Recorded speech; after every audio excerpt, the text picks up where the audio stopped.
Hello everyone, and welcome back to another Painting in Place. I'm Scott, and today, well, we're going to be working on something brand new. You may have seen in our social media posts that we're going to possibly be working with a little bit of resin today, and, well, the reason for that is we're going to be working on a brain in a jar. This is a funny little guy that I've been holding on to for quite a while here. It's a little bit away from our normal typical fantasy, and we dive a little more into the realm of sci-fi, so this is going to be pretty darn cool. Before we get started, let me just take a quick second and say hello to everyone in the chat here.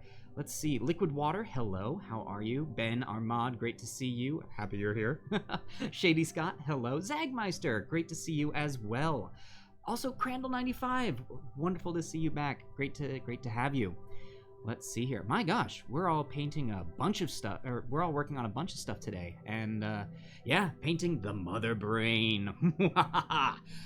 Before we get going into everything, a couple quick things that I want to say is, first and foremost, you may notice we've got some new little symbols going on in the chat here. We have our sub badges, at least for our 1 month and our 2 month subs. We've got little coin purses and belt pouches going on, and they look so good. I'm so happy with them. Before we continue on, also, this month is, well, this upcoming month, it's almost September. September 2nd is the Adventurer Pack's birthday, and we're doing the whole month of September. We're going to be having giveaways, all giving away inspiration tokens. So yeah, that's going to be happening. 5 giveaways, 1 on each of our social medias, so be sure to give us a follow on all of those. And also, we're going to be doing one here on Twitch. Let's see here. What else? Oh, yeah. And also, I want to take a quick second to give a big old thank you to all of our patrons out there. You patrons are amazing. We love you. And for anyone who is wanting to guarantee that they get a set of those cool inspiration tokens, you can get one by becoming a Patreon member. Patron, which is a Patreon member. If you're a patron of $5 or more by October 1st, you will be getting a set of those inspiration tokens. Yep, I think that's all I had. I think we can go ahead and get going into things. Hey, Brioni, great to see you as well. Yeah, no 3-month sub icon. We're still working on that one. We're going to be getting the 3-month. The next one after that is 6-month. Then we have a 9-month, and then we've got the 1 year. Boy, time flies when you are having fun. So let's get going. Blank slate, new stuff. Cthulhu is done. I haven't posted pictures yet. I've got them. Actually, we've got the post ready to go. I just wanted to wait until I had some good pictures to go. So here we go. This is the Brain in the Jar by Reaper. Now, this is not fully assembled. We've got some cleanup work to do on it. So let's take this apart. We've got the lid, which goes on top of the brain. History Professor Dave, my gosh, I haven't seen you in so long. Great to see you. Well, welcome back. Let's see here. Just finishing up last night's Lovecraft Country. Oh, Lovecraft Country. I have not seen that show yet. I really want to. All right, so we've got the lid of the jar, we've got the brain itself, we've got the jar itself, and we've got the legs. These are the parts. The jar lid has these cool little electronics, like some lights going on, as well as very much a Frankenstein's monster electronic bolts going on up there. The brain is very interesting. We've got a bunch of wires that are going along the main of the body, so it looks like it's hooked into things. These tubes are keeping it alive, so we might be able to get into some fun colors with those. The jar, which is perfectly clear, I might need to do a little bit of cleaning on it before we get going. This bit around the edge here is going to be metallic, and also the base here, so we're going to have to do some painting on this. But then it's got this cool little interface section here up front. Almost looks like an R2-D2 like plug and play thing.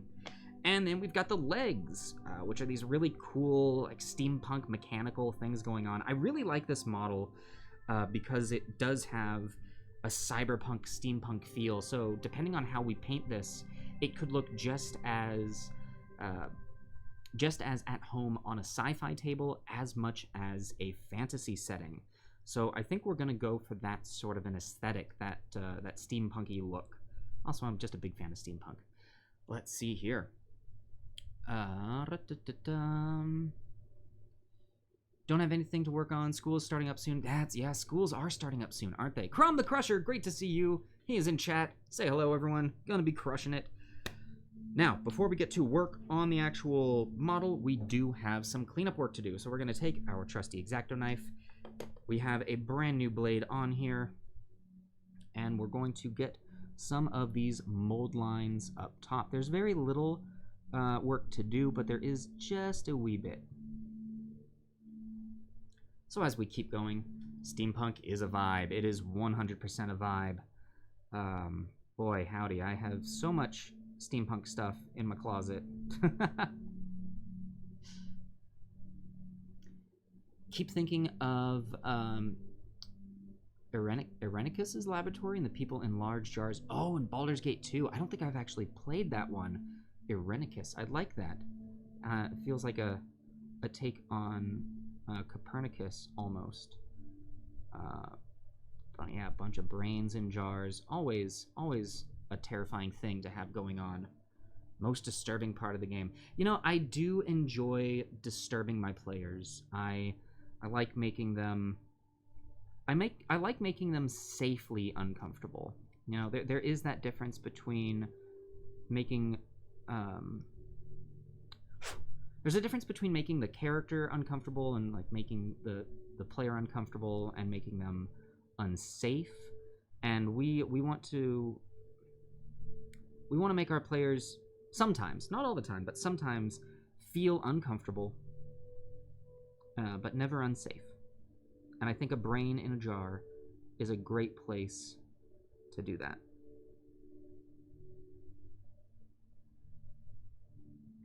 How is everyone's Monday doing today? I feel like I've already asked that, but not enjoying the virtual classes, Zagmeister, but trying to make it through. Yeah, it's you know, I am relieved to hear that your classes are virtual. I keep seeing all of the articles about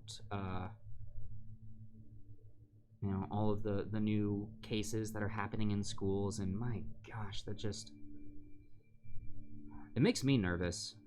Especially my mother is a French teacher in a high school, and they are currently she's working remotely, but they're about to open up here in about a week, and I don't like that at all.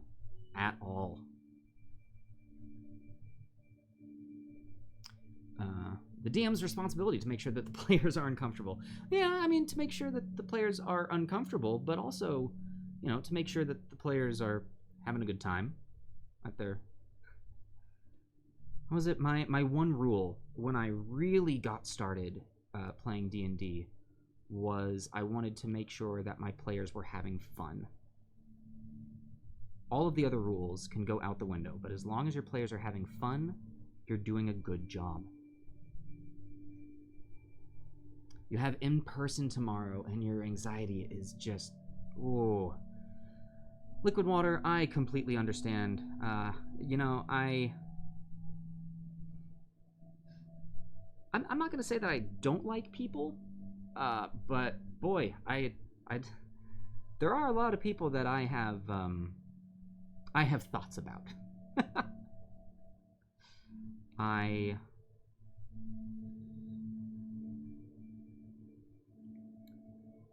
I would say that I classify myself as an introvert. Although for a while there, you know, the term ambivert, ambivert was being thrown around, and I kind of liked that one. But I am more introverted than I am extroverted, definitely. I enjoy people, I enjoy spending time with people, but I don't enjoy spending time with, like, large groups make me tired. So, there's that. Alright, that's looking to be some pretty good cleanup on the lid. So let's go ahead and cut to the brain. Ooh, taking an X-Acto knife to the brain. This feels kind of weird. Brioni, I have a dental appointment Thursday. Do not want to go. We've got widespread... Oh, no. Yeah. No, that's got to be nerve-wracking. The widespread virus, but also, yeah, a dental appointment. I mean, it's important, but also, geez. Liquid water, starting up high school. Oh, no kidding. Don't know how most everything is gonna work. All of my friends are staying home. Just wear your mask to the dentist. Oh, wait. Going into a new environment. 2,000 plus people at your school. Wow. Wow. That... See, I had a very small high school. There were 60 people in my graduating class. And 300 people in the school in total. So we... Like, everyone knew everyone at the school. But dang, 2,000, that's gonna, yeah. Liquid water, please be safe. Hope that things go well. I hope that things go well both for, you know, you as a fellow person who tolerates people, I guess. But also, you know, spending time in and around people during this time.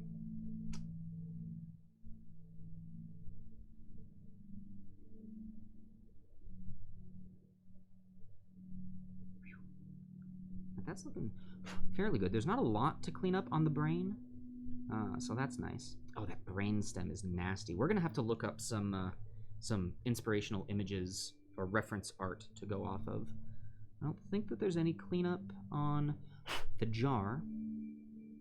Yep, does not look like it. So that's good. Oh, I should get a lens cleaner to really clean that up.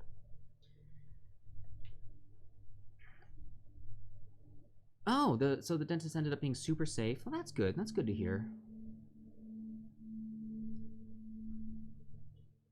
Yeah, liquid water. I understand that. New environments can be a lot for anyone. And oof, yeah. All right. Looks like there's going to be quite a bit of cleanup on the legs here.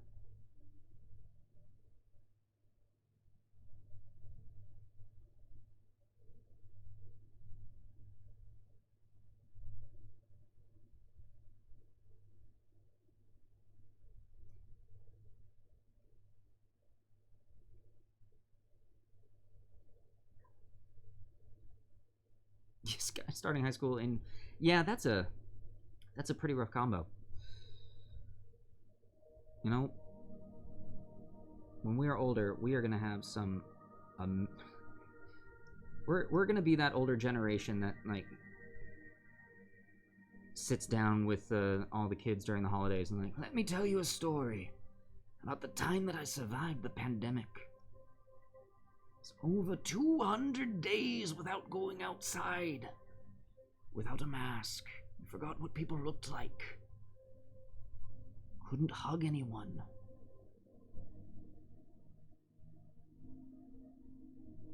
Food was delivered, that was nice.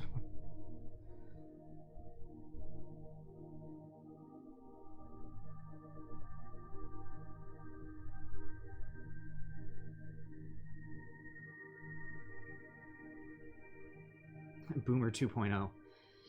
Yeah. No, you know, the whole, like, Boomer and... I mean, don't get me wrong. I love OK Boomer. But, you know, just because you're old doesn't make you a Boomer. I think that what was once a way to identify generations has become a way to identify a type of person. Because I know some young folk. I know some young folk who I would look at and be like, yeah, that's a Boomer right there. I had an audition for a project. I can't, you know, I can't do details. But the information on it said, hey, we're doing this for a millennial audience. I was like, oh, easy. I'm a millennial. I know that audience. And I read the copy and went, oh, they mean kids. They're doing something for children, and they're just calling them millennials. So Anyway, the reason that I say that is, you know, boomer... People can be old, or older, of that generation, and not be boomers. So I would say that it is very definitely a type of person.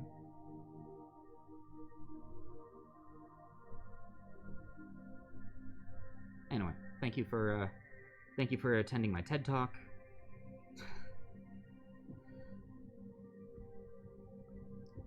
Whose brain? You know, it was, Abby something. Abby Normal.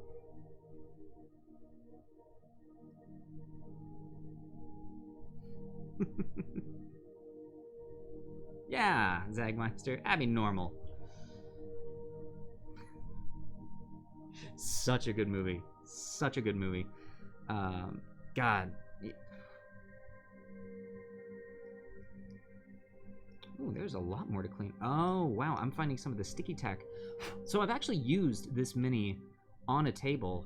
This was a boss in a game that I ran years ago. And to make sure that it stuck together without actually, like, gluing it together, I had to, I used the sticky tack here, which I turned into a die and then smushed.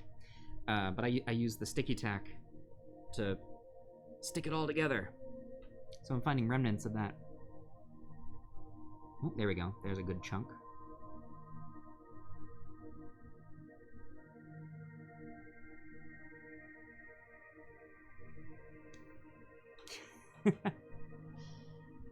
We could just, you know what? Actually, Ben, that is a very excellent point. Just call them what they are instead of using a generational label. Because a generational label is it groups people together that aren't a part of it.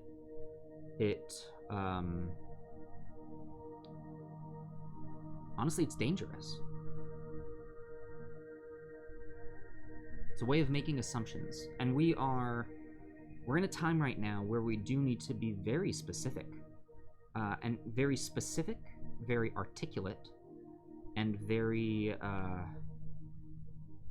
precise with what we do, what we say, how we say it.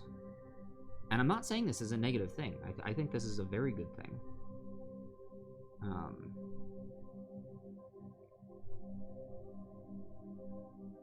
Anyway.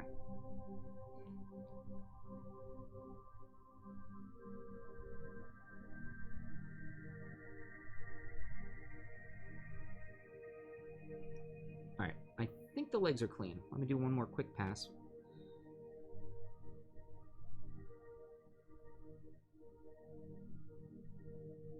Yep. Cool. Yep. It does. It removes the individual from the problem. It removes blame from that person. You know, if you assign that person to the group, well, it's the group that's the problem. It's like, no. Person. Anyway.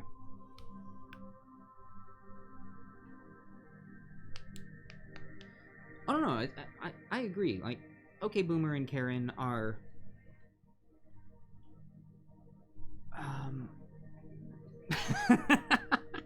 Google heard me and thought that I was talking to them. And I mean, but see, Liquid Water. Here's the thing: saying as part of the generation who uses that sort of slang, it's not part of the generation that uses that slang. I use that as well. My friends my age use that as well. My parents use that as well, and so saying that it's just that generation that is able to call people out with those jokes removes power and agency from other people who are a part of that. And so both here we go. Oh man, we're getting deep today already. That was quick. It removes power and allyship in some ways as well from those people. So calling out an individual and using those things like calling them Karen and OK Boomer, you know, that is a great way to call out a very specific person.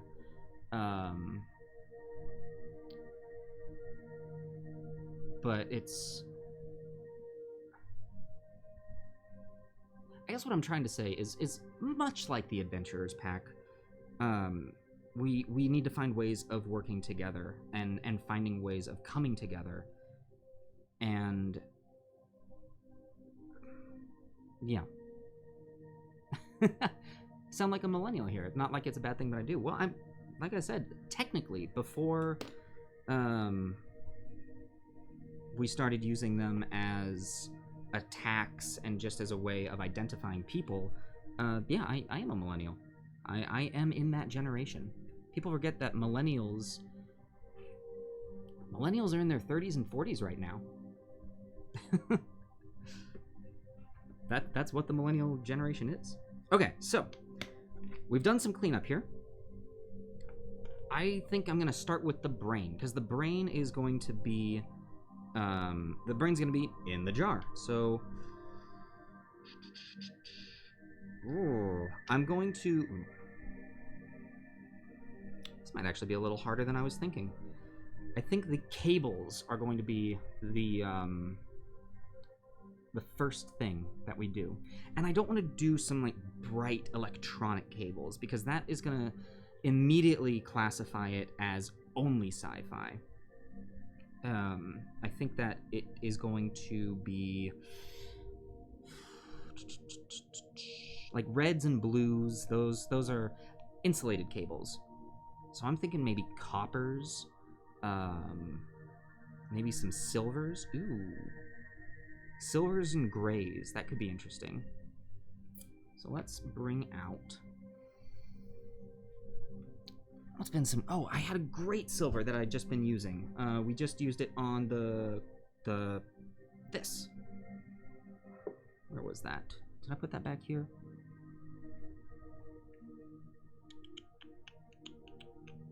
Uh-oh. Uh-oh. Oh no! I got a brand new silver that I loved, and now I can't find it.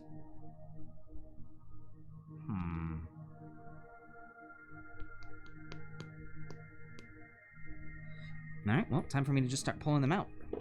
Nope, nope, nope, nope, nope, that's a purple. Nope, nope.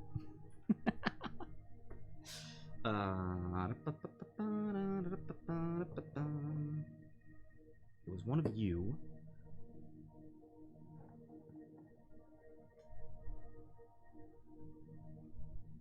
Oh my goodness gracious, I see it. I didn't get it from the shelf. Man.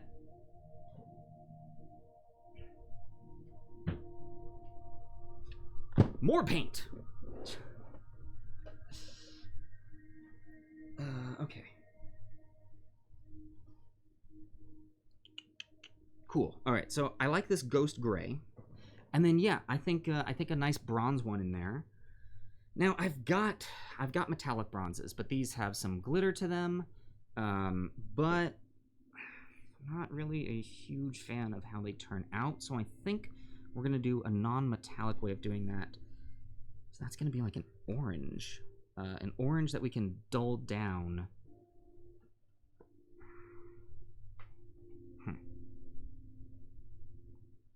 You know what? No, I'll go back in with the bronze and the silvers afterwards. So for now, we're just gonna start here. Let me go ahead, pull this on. I like having the paint on the platform here. I saw a lot going on there in the chat, I'm not gonna lie. I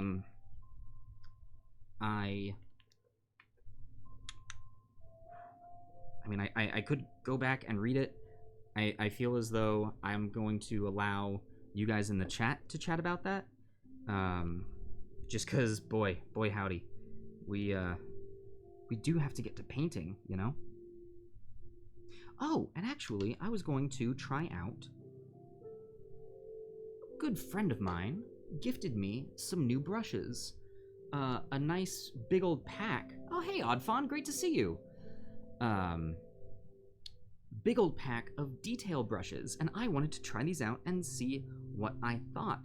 So let's do this. Let's see how these are. Start with that. Yeah, that'll be good. So actually, let's go one smaller. New brushes, guys. New. Can I steal someone else's brain? Mine has a lot of issues.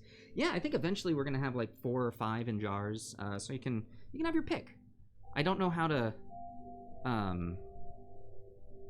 you know, I don't know how to get a different brain in, so you might have to like live in a jar, but that'll be okay, right? You'll be safe. All right, let me see. Hold on, I saw some other questions. Where do we get the minis?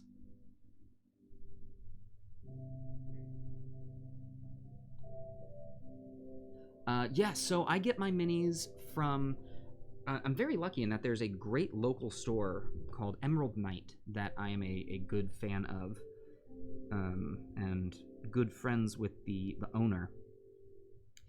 And they have an incredible selection of miniatures. Like, they have an entire wall that is just miniatures. So that's fantastic. Right, and with most new brushes, this one has a little bit of cleanup that I need to do. Just one loose bristle. Come on, buddy.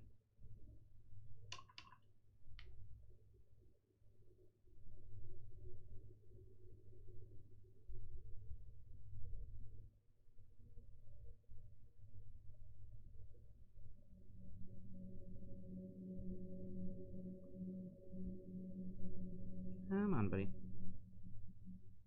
So this is something, occasionally with a brush like this, you'll get one bristle that is very long, and that can be a problem in that it will then,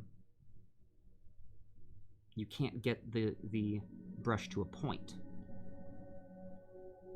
Oh boy, I'm gonna have to grab some tweezers for this, aren't I? I can just use this.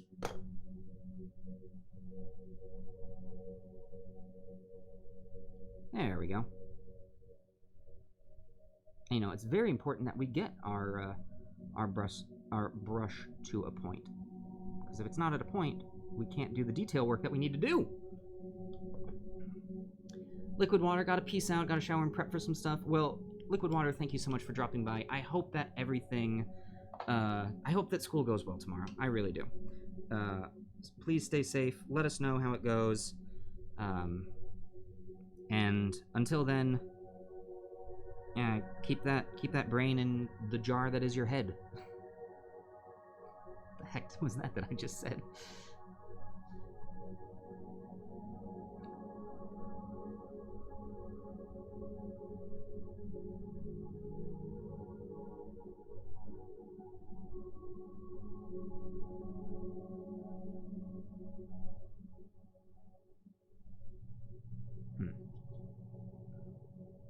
Okay, I am already seeing. It's so odd because you know, paint in the order. Oh, hey. Well, we hope that we do get a chance to see you later here, Liquid Water. Yeah, so paint in the order that you get dressed. Well, what order does a brain in a jar get dressed? It really doesn't, does it?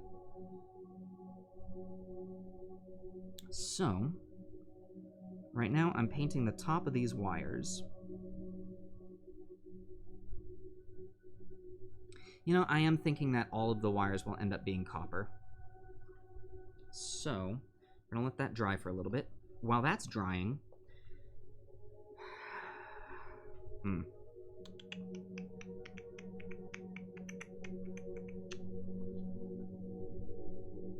let's get to work on this. You know, let's grab some brain reference images. That'll be good.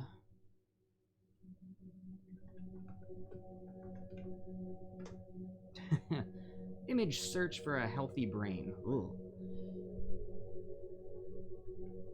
Okay. Okay. Yeah, so we want that, like, pinkish, fleshy, well, hello, it's a wait. It's Ian Watson? Maybe?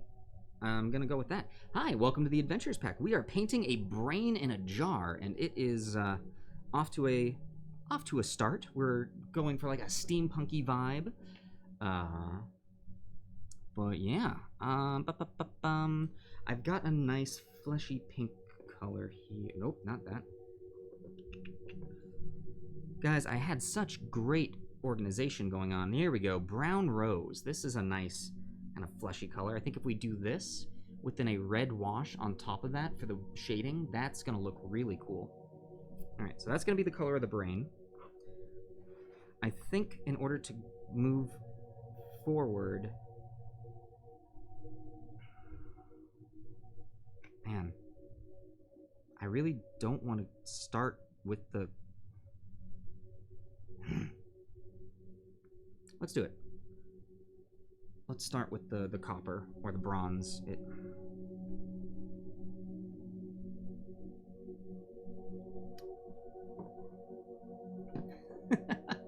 You guys see how like nervous I am to start a new thing?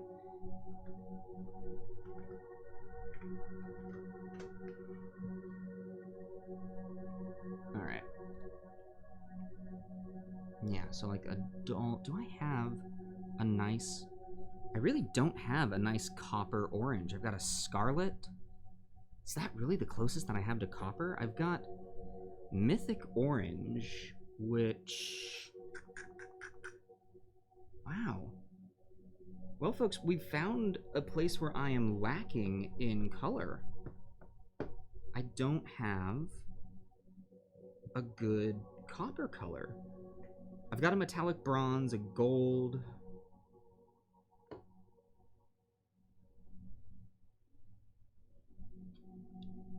I've got a brown that might work. Where's that fur brown?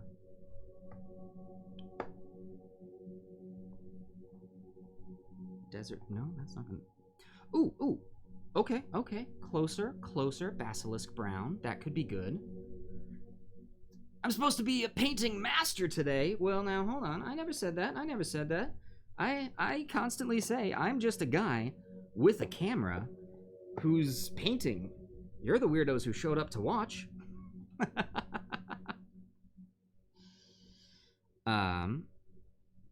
All right, let's try this basilisk brown. I think that could work.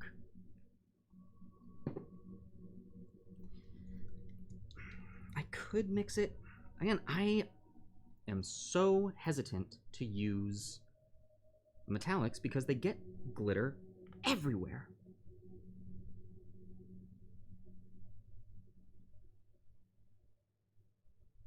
Let's see what this looks like. Let's see what this looks like.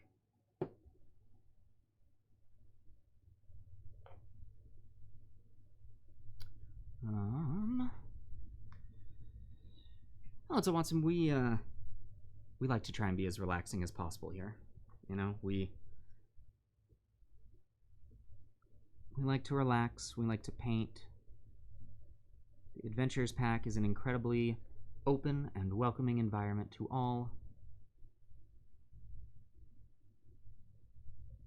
Ooh, yeah. Oh, I like this. I like this color.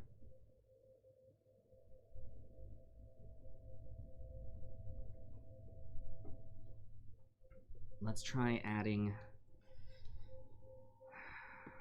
You know what? We're going to put bronze on top of this. This is going to be the base color. This will be our base color, and then we'll go back on top of this with the bronze. That's the plan. That's the plan, and I'm sticking to it.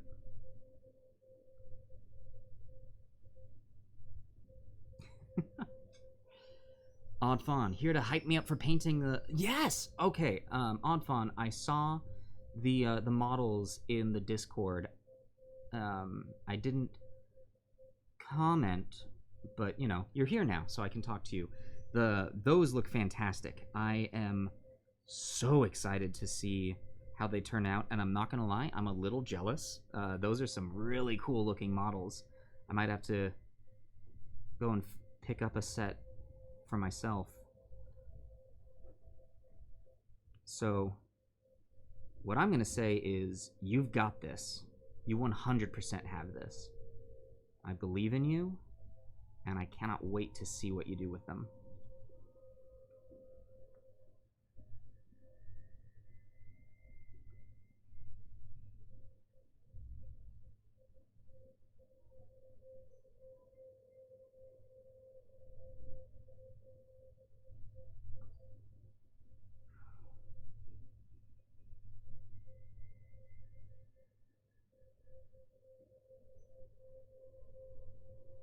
All right, we're gonna let that dry. That color is turning out really nice. I like that a lot.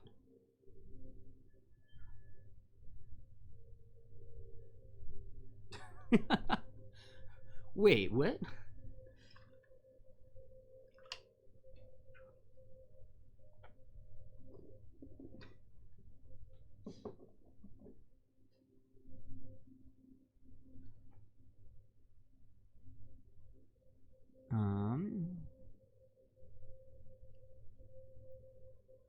Not even the tip. You've had friends drop off 13 boxes.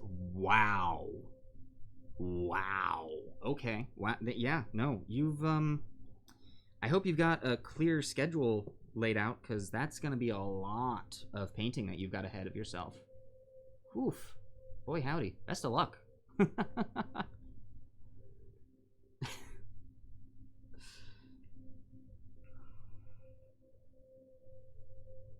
right. So I think the plan is we're going to let this dry, and then we're going to glue this into the bottom, which is then going to give me something to hold on to paint the rest of this, so that I'm not going to be getting my hands all over the mini. So then we'll get to work, and the main thing we'll start with is painting the brain itself. What color is a brain stem? That's a thing I never thought I'd have to Google.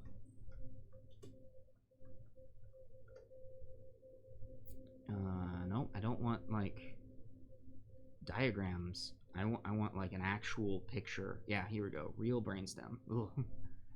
Okay, so it's the same, pretty much the same color. Oh, there we go. There we go. There's a, oh boy. I'm looking up some really interesting things today, guys. I'm not gonna show you what my reference photos are, because I don't want Twitch to ban me. So, while we're waiting for that to dry, I'm thinking, let's see, steampunk.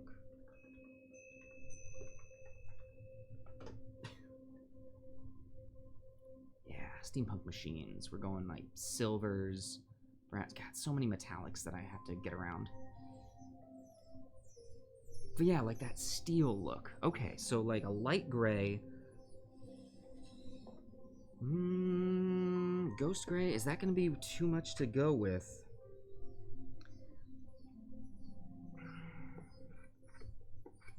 Do we do ash gray? Ooh, uniform gray. Uniform gray. That's going to give us a really cool place to start. All right, so we're going to start with uniform gray. Yeah, you'll get a routine going. No, don't worry. That's not a lie that you're saying to just make yourself feel better. When you're really getting into the painting groove, you can knock out a bunch of minis really quickly. You'll be good. You'll be good, I promise. All right, so that's going to be for the legs. What do we want for the casing itself? I'm thinking something. See, this is where that bronze would come in real handy. Okay, we are going to do that as a finale. We're going to paint metallics over a bunch of this. That makes me nervous, but we are going to do it. So that'll be the last step. In order to get there, I need to put a lighter color on top of it. So we are going to go with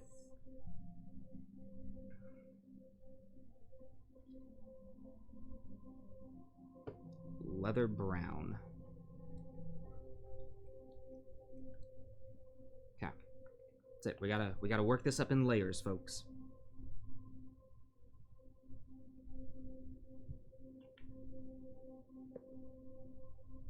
All right, now with this set of brushes that I put right here, There's a variety of sizes to choose from. Man, these get big.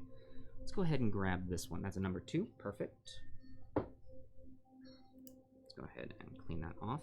Now this is nice that there's a variety of sizes to choose from.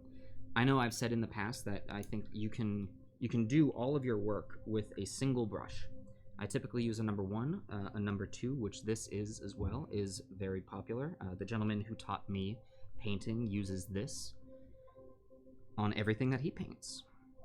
It's got a nice feel to it. The bristles are a little wonky on this, but I'm not seeing that I'm going to have any problems. So,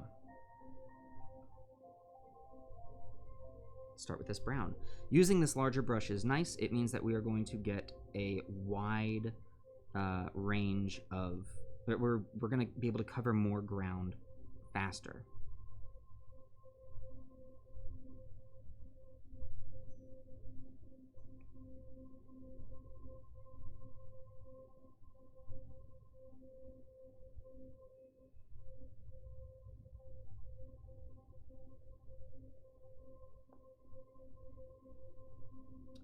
Ooh.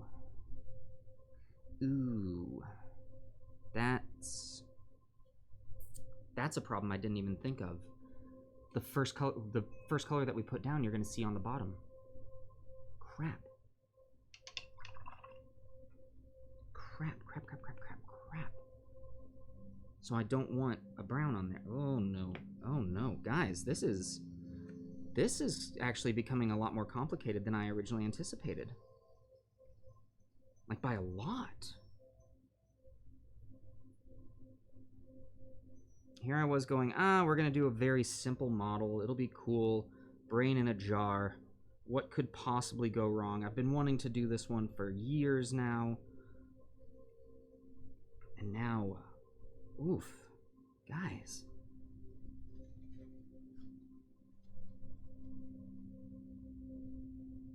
It's okay, we got this.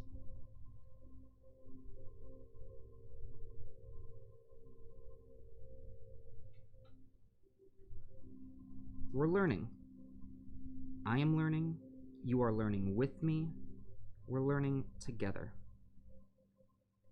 Okay, so I'm actually... Ooh. I know we've been using this color a lot, but we are going to pull out German gray. It's going to be a nice neutral base color that we can put down. It won't distract from the brain in the jar, and we can paint the metallic on top of that.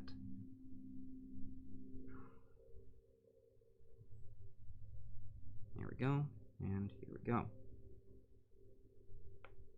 Yeah, that's going to be a lot better. That's going to be a lot better.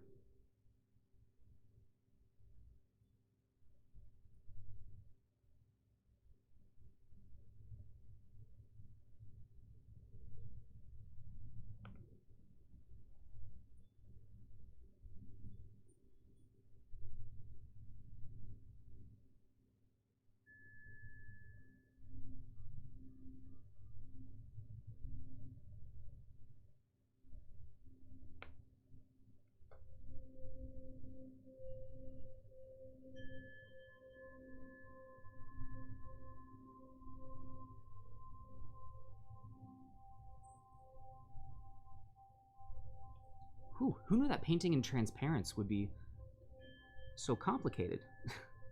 I sure didn't.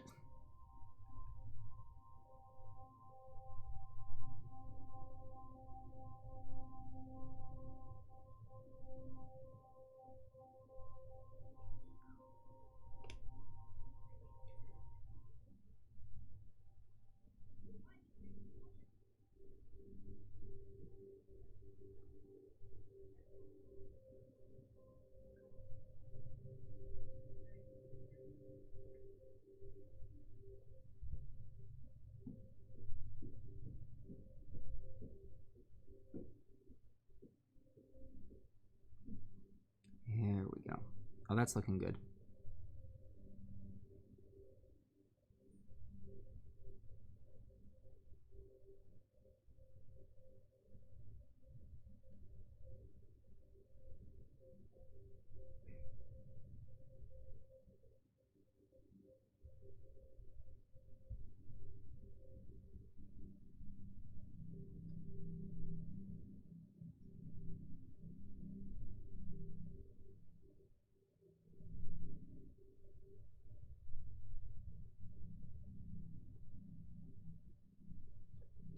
while I'm here, everyone, really big congratulations to all of you for unlocking the labyrinth. I know the players are so excited to see what's in there.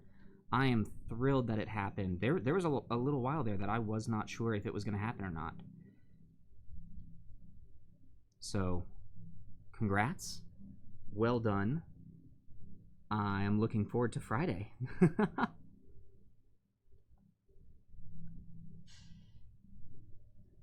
Is there going to be a new challenge for September? Well, you'll just have to wait for September to find out, won't you?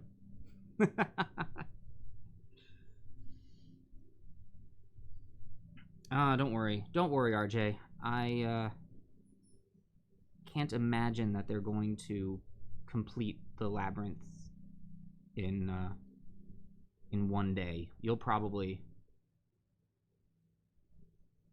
get a chance to see it.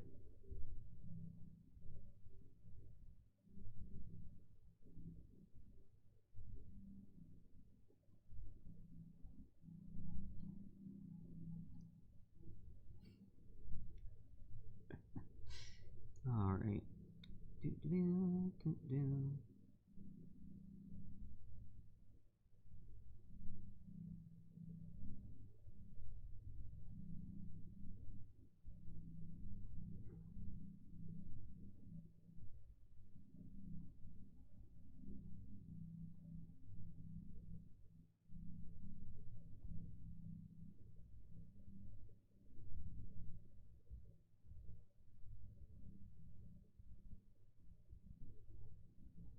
All right. Gonna let that dry. That's looking pretty cool. I like that. Can we just have a 5-player week? Oh, I mean, we could, but then our layout's gonna be all crazy. We don't have the space for 5 players in the oh gosh, I can't, the overlay. We don't have the space for 5 players in the overlay. It was easy before we got so fancy, but then we started getting fancy and had cool stuff. All right, I am going to go ahead. I'm gonna super glue this in. There we go. That's where it's gonna go. Ooh, that's gonna be. It's gonna be some tight space to paint that, but I think it's gonna be worth it. Extra challenge for an extra player. There we go. Yeah, we'll start another. That'll be it. The September challenge will be, hey, if we get people donating up to God, what would be a good number for that?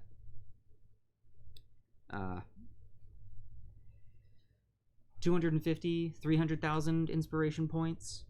We'll add another player to the gauntlet. No, we won't. That's not actually a thing. Do not take that as. That's not happening. I want to be very clear.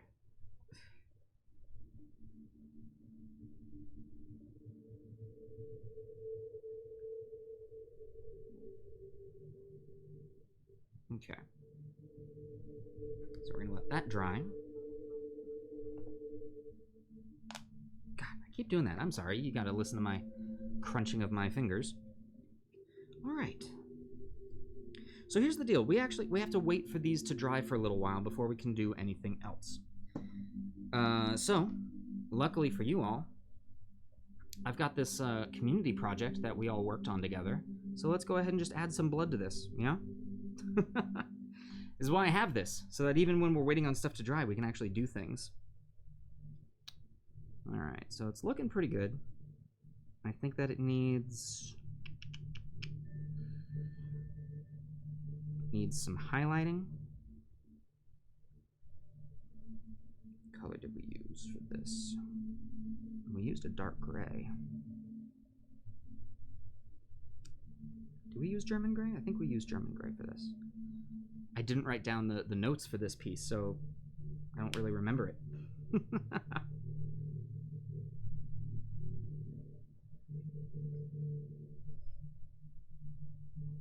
No, let's not use that brush. Let's use... Yeah, this. This will be a good, good brush to highlight. We're gonna do just a very, very quick and dirty highlighting job on this. We're not even gonna dry brush on the original layer. We're gonna go straight to a bright highlight layer.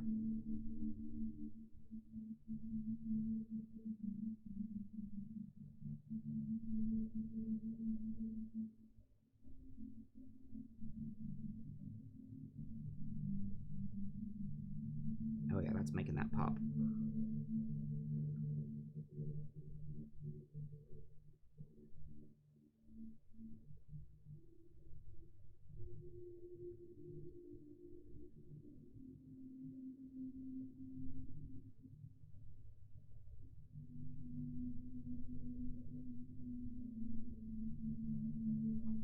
Yeah, look at the work that's already done to it. Yeah, History Professor Dave, how is Lovecraft Country? I've been told repeatedly that I need to watch it.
Yeah, that's done a nice little number to that.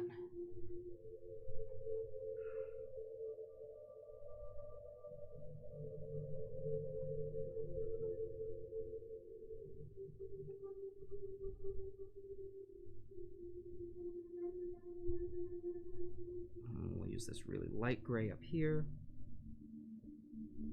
on the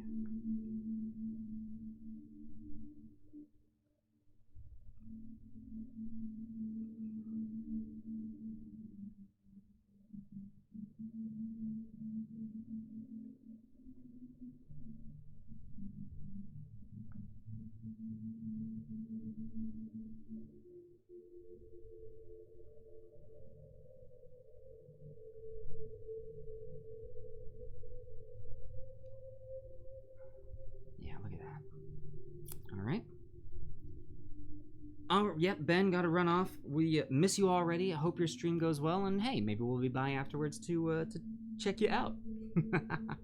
See ya. All right, now let's go ahead. We'll bring out the glistening blood.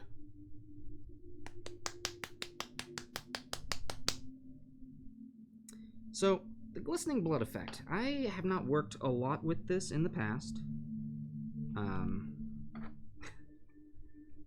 So, yeah, let's play around with it. Let's see what it does.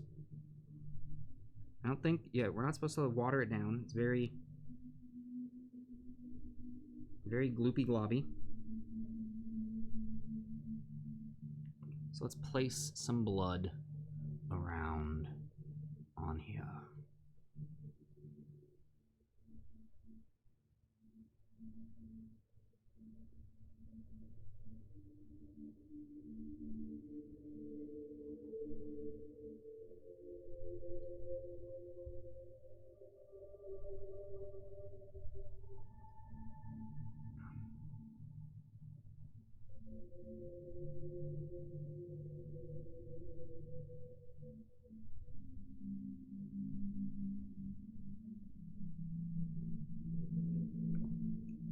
See if I can't. I don't know if that's going to work with this. That's okay.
Ooh. Oh, that's looking mean. That's looking nasty, and I love it.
I'm thinking that that's pretty good right there. Yeah, look at that.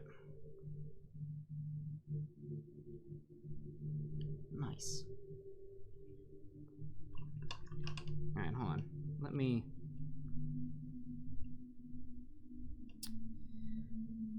I've got the camera on autofocus. I think I can get you guys better camera from here. Let's see here.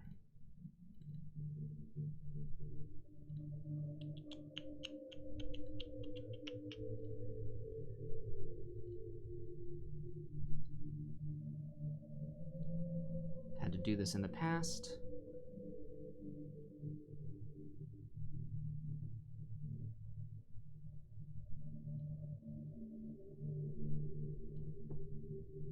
There we go. Yeah, that dripping blood and that pooling blood on the top. I like that. So there we go. There's that altar. That's done. Set that aside. Hold on. I can still get it better. I can still get it better, guys. I promise. I promise. I can improve the quality.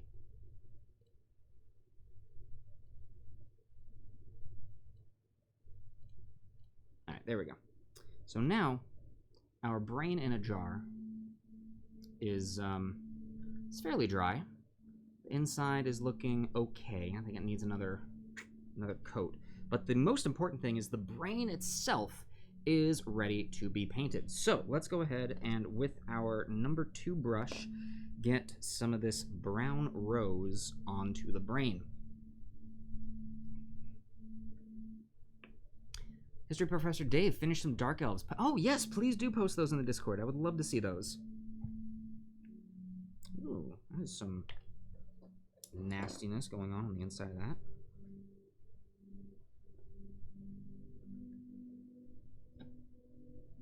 Is that the wrong lid that was put on? No, no idea. Oh, that was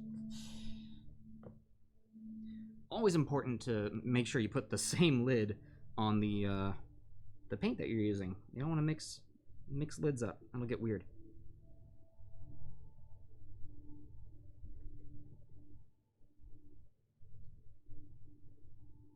All right, let's get to it with this brain, which I really want to water down. I want to make sure that this is watered down nicely so that we won't lose any of the details of the what's all of the musculature of the brain called? There's a name for that, right? All of those nooks and crannies. We want the paint to essentially seep in there.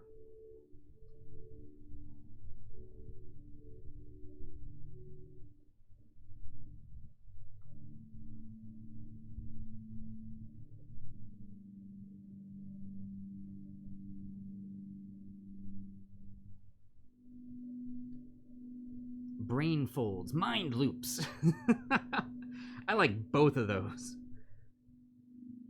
The brain folds, the mind loops. The meat of the brain.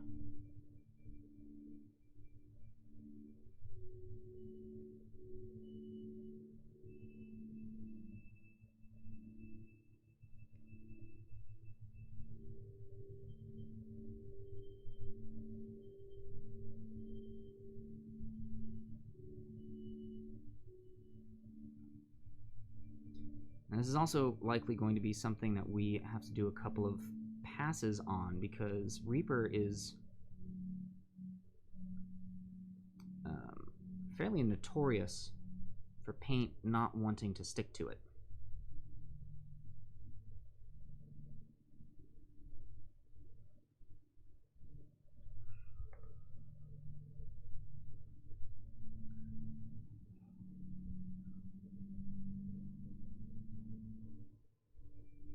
But as long as we're doing multiple passes of watered down paint, we should be okay.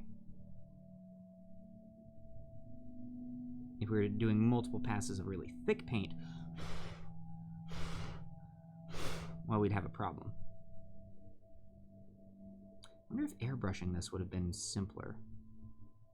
See, now that I've got an airbrush, I'm really looking at it going, oh, when's the time to airbrush, when's the time to not?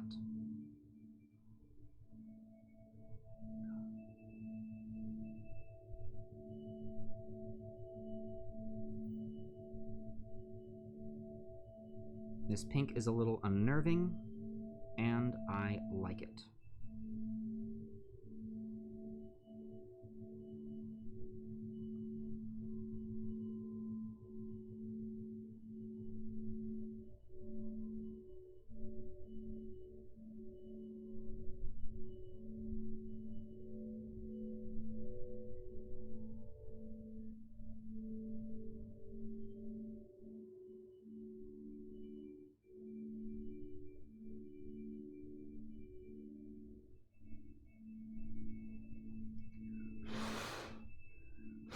Really needing to blow on. Wow, man.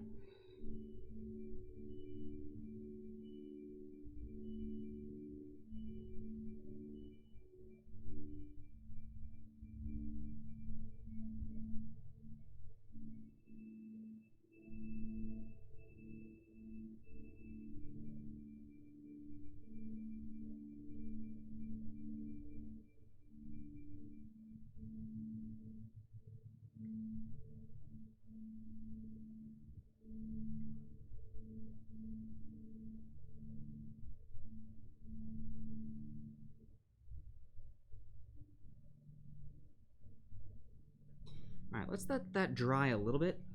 It's not doing great, and I'm definitely gonna have to go through and move some of that paint around a little bit more. But, ooh, it's looking pretty interesting.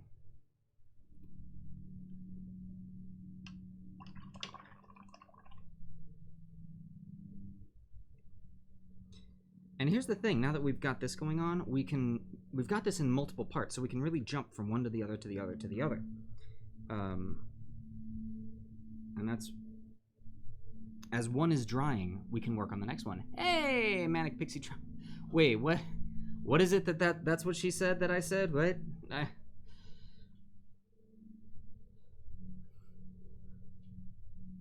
Is that what she said? Is this isn't quite working, but it's getting the job done? Is what did she say?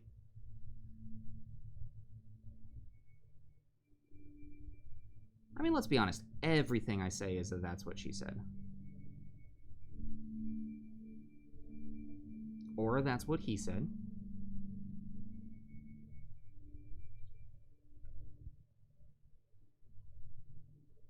I guess what I'm trying to say is I'm very quotable, and it's great.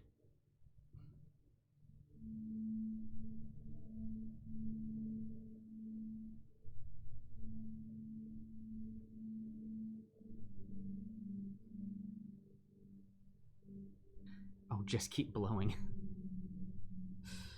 Ugh.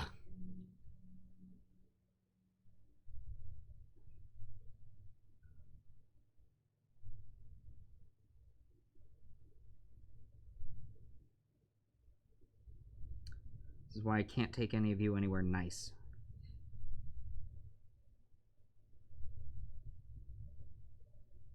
Also, how are you doing, Manic Pixie Travel?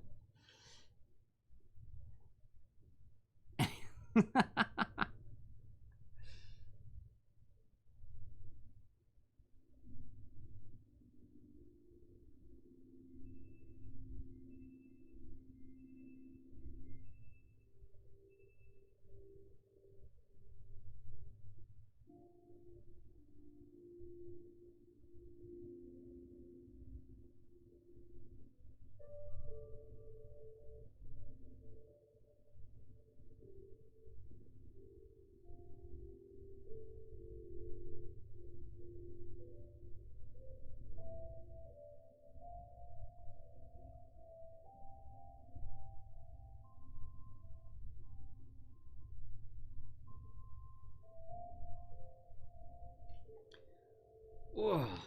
You are the worst. You are the absolute worst, and we love you.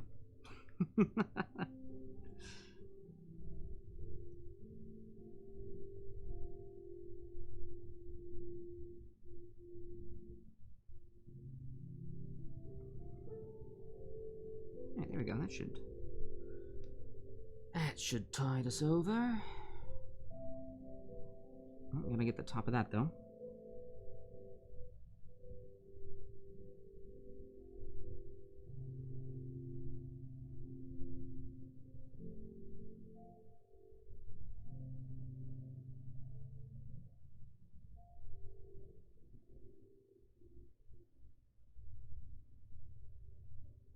Wow, that color really is coming out nicely.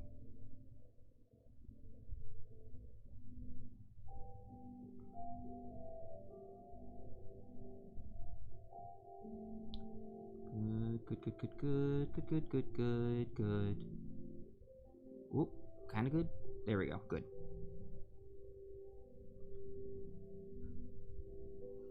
Okay.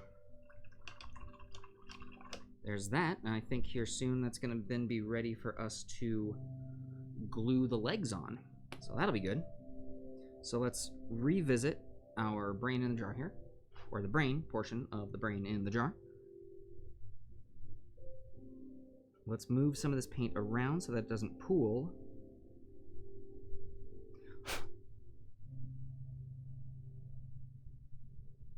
Alright, that's looking okay.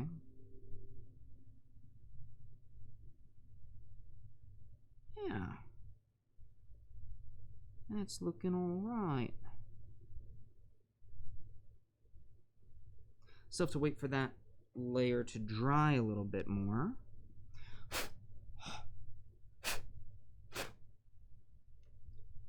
Pop in them bubbles.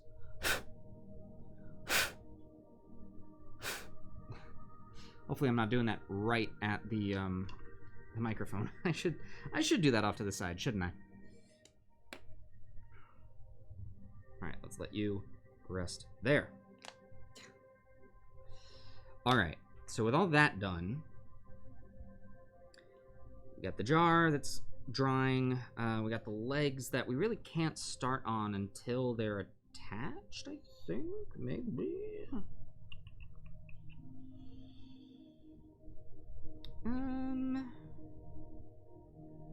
We could do some work on them. Let's do some work on the legs. We're gonna use this gray for it. Boom, boom, boom, boom.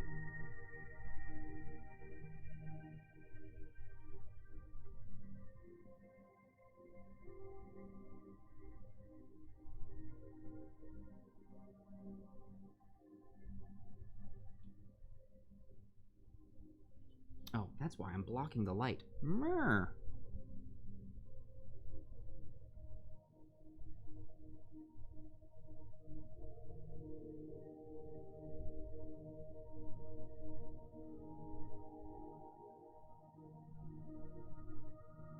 And here's the other thing I'm looking forward to. I have a rust effect that I would love to throw some rust onto these legs as well to show that this thing isn't, you know, perfect.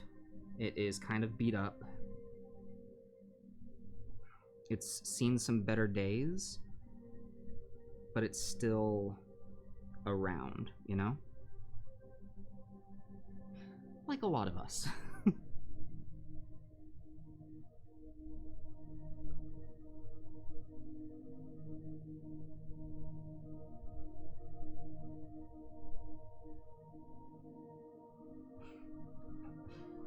Can I fix the focus? Well, I can and I can't, because it's either in great focus up here and not great focus down here, and I'm trying to keep it up here, or it's autofocus and it can't focus when it's up here at high detail. So I can fix where my hands are, but not the focus, because this is the focus fixed.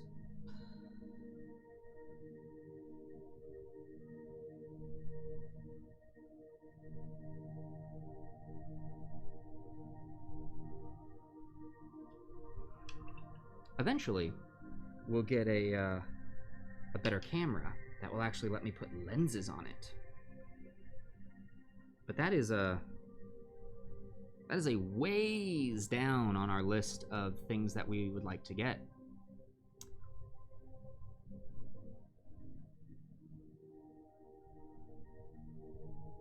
Although, I'll tell you, we are blowing through that list a lot faster than we anticipated.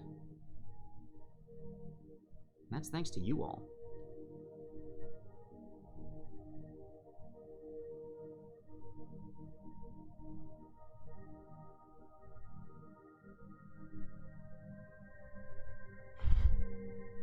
I'm gonna stop blowing on the mic, I promise.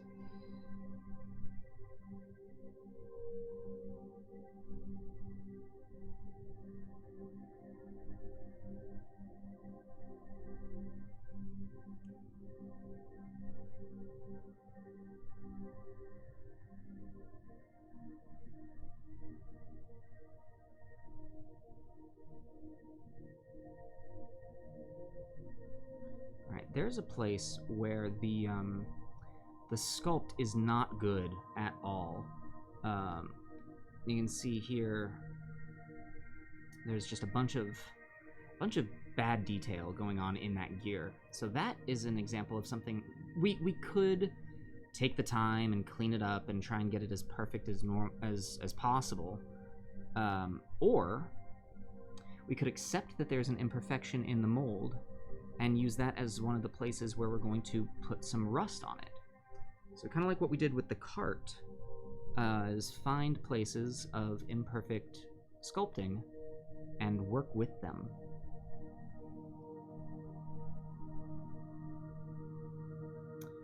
The cart. Seems like just yesterday we were working on Esmeralda's cart.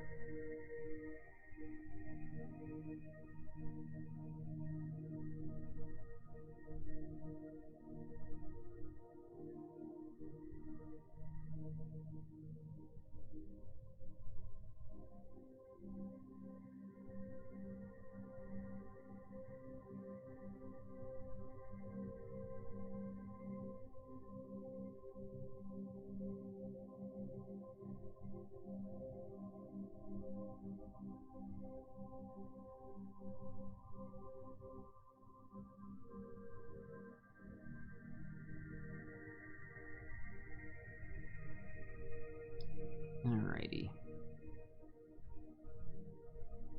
And this top part up here we don't need to paint at all because that's just going to be glued. So we're fine with this.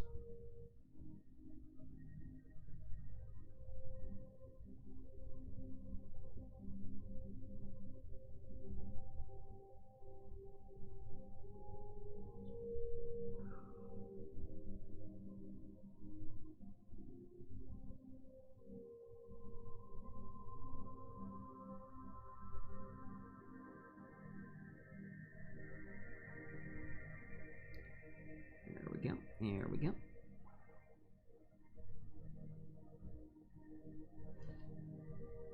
Put that down for a quick second, get a little more paint, and also realize I should start writing some of this stuff down. So, for the legs, we use uniform gray.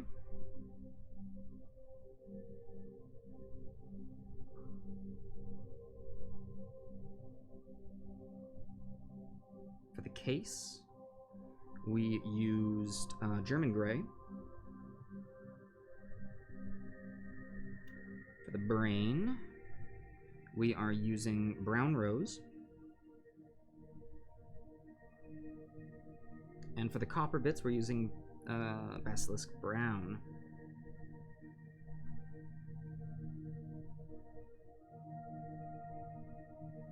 There we go.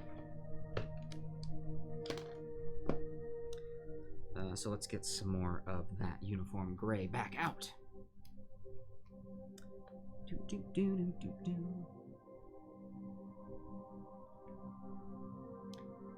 So what is everyone else working on right now?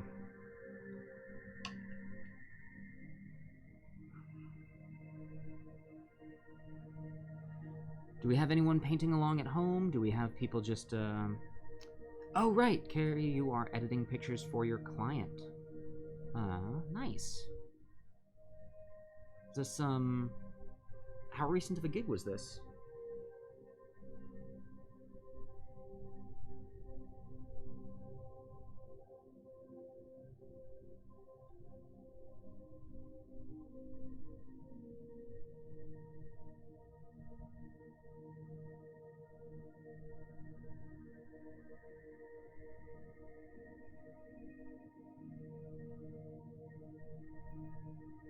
Hardest part was the fact that you had to... you had to fully rearrange the living room. Good lord. Yeah, that's rough. History Professor Dave working on the deep cuts. Oh, the deep cuts E-fruit. Nice. Manic Pixie Travel. Come on. I told you this is why I can't take you anywhere nice. You're lucky Ben's not here right now.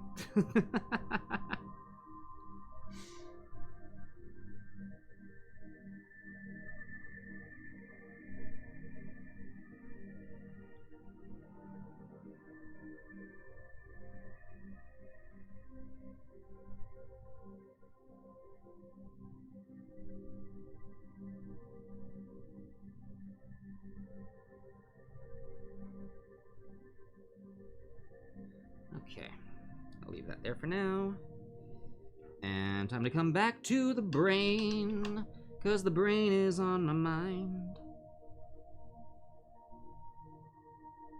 Yeah, that's looking real good. So let's come back with this same color, and we're just giving it a second coat. And that is going to stick into some of the places that it didn't take the first time. Likely with this one, we're gonna have to do 3, maybe even 4 coats, but we'll get there.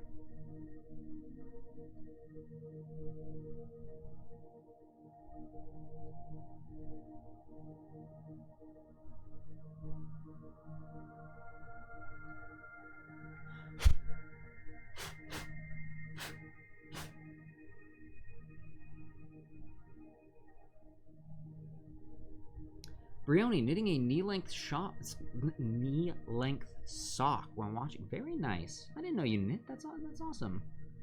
What color sock is it?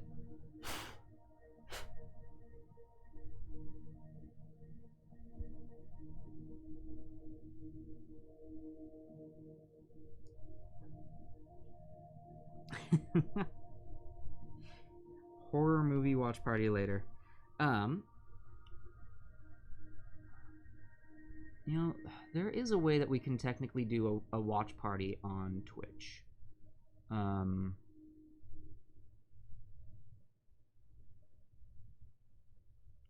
Forget exactly how.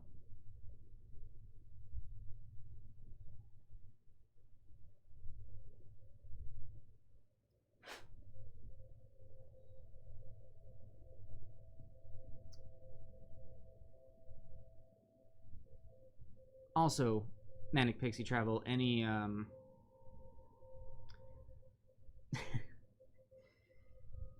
any suggestions for a horror movie?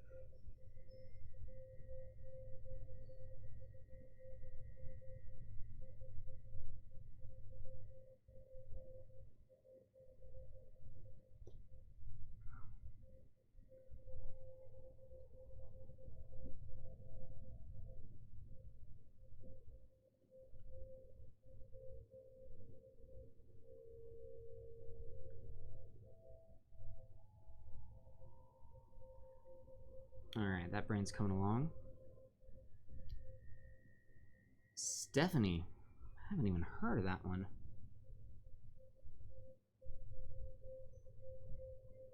There's a horror movie with just the name of a person. That must have been a horrible person.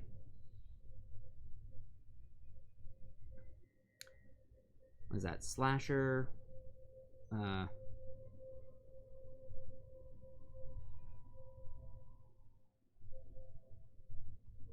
Brioni, blue, purple, and black self-patterning yarn. Nice. I used to teach. Wow. See, you learn something new about everyone every single day. That's so cool, Brioni.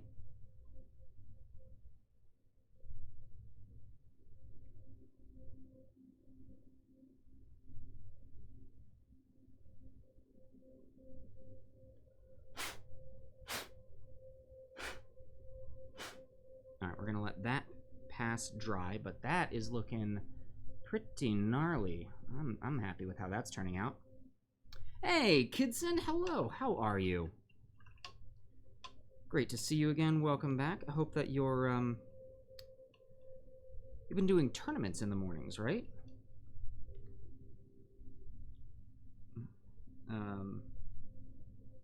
Yeah, it does look nicely disturbing. Yep, it is. It's getting there. We are achieving the appropriate level of disturbing. All right.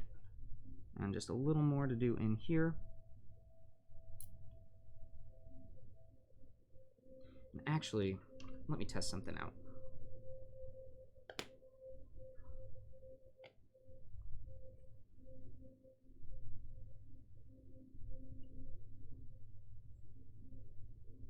Yes, we are still going to need some more paint on the base of this. We want to get a nice layer down here so that we don't see any of that.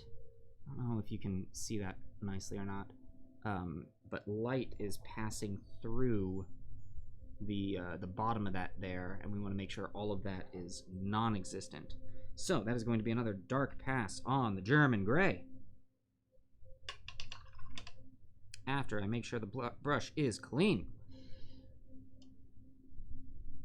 Just finished practice driving home, so you'll be AFK. No worries. Great to see you here. Hope the drive goes well.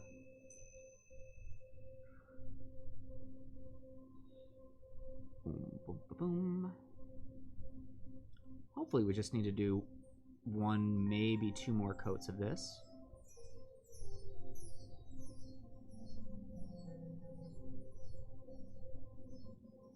And remember, this isn't even the final color. This is just a base coat. We got... Man, I thought I would be done with this in one go, but... Man, we might... This is taking a lot longer than I expected. That's okay. Maybe the brain in the jar will be a two-parter.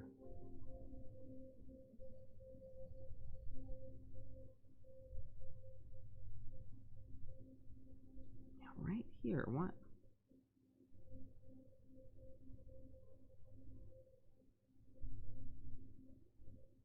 Oh, you know what? That's some of the brown that didn't get cleaned up. Ugh. That's okay. It is what it is. That'll be enough.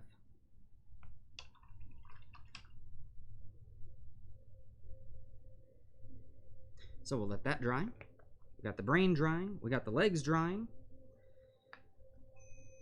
Now what?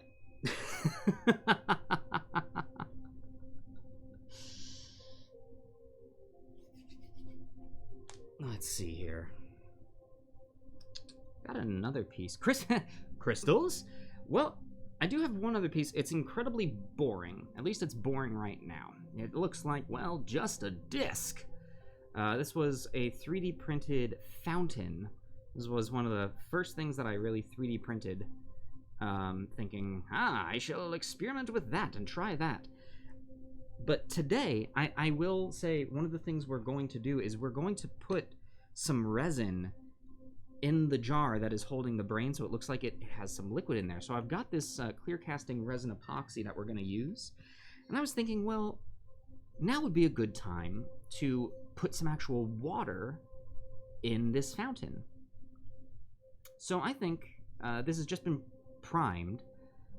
I think we should go ahead and paint this fountain. I think we have a lot of the colors already set aside that we would use anyway.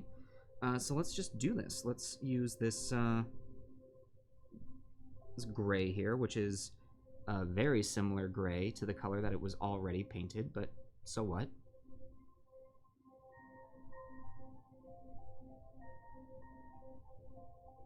Yeah, getting onto some special effects.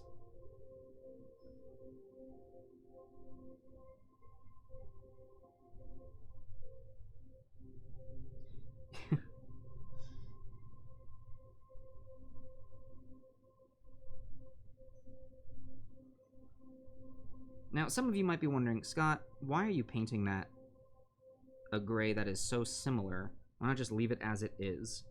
And the reason that I'm doing this is the color that was on there to start with, it was just a base coat. And so because of that, it's not 100% even all the way around. So going over with this is going to make sure that the coloring on this is going to be consistent and even.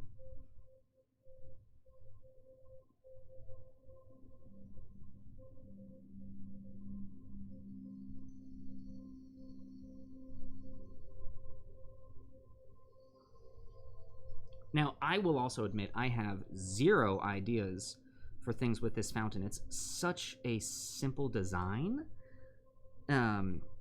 So I am 100% open to hearing from the audience things that we should put on this.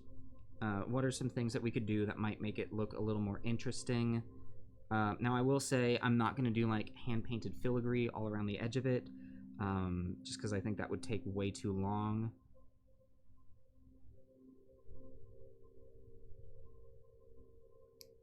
Paint in a stone pad.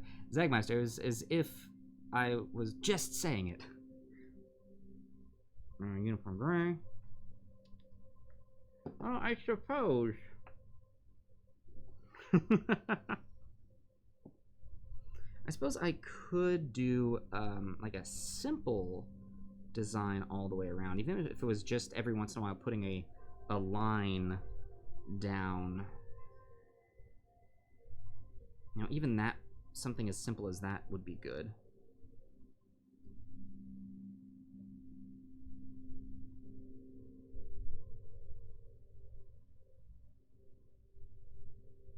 And who knows, you know, maybe once we put a wash on this, we'll look at that and go, wow, that's actually all it needed. Didn't need anything else other than that. Job well done. Ta-da!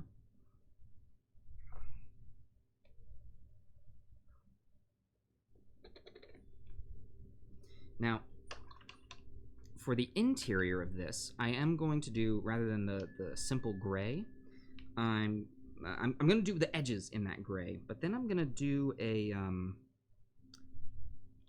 whoop, hold on.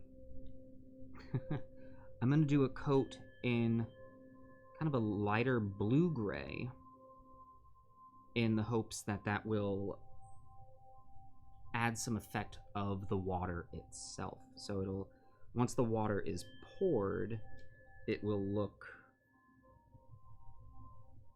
interesting. And not just like I put something glossy in there.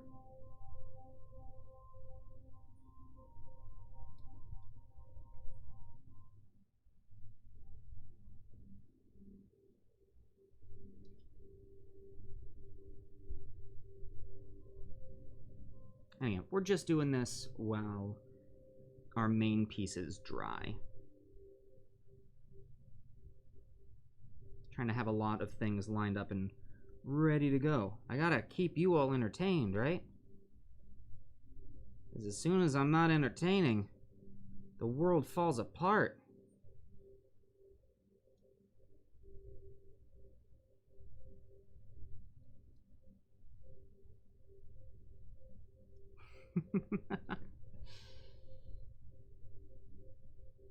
When is the time of... Oh, a Frost Maiden unboxing. So Frost Maiden is... We don't have any the relationships with people that get us those boxes or box sets early. So at the moment, we do not have the Frost Maiden set. I have a set on order that as soon as it comes into my local store, I will be picking it up. Now, that said, on the subject of unboxings, we do have a video coming out on Wednesday of the Mythic Odysseys of Theros. So we did an unboxing of that. There's some really cool stuff in there. Yeah, we're gonna do light sea gray. That should be interesting for the inside. So, Zagmeister, no worries. Yeah, no, something simple like that could be good. So yeah, Mythic Odyssey of Theros unboxing should be coming out on Wednesday, which is also the actual day of the Adventurers Pack birthday. Yay, happy birthday to us. Wow, that is... not sure if I'm sold on this.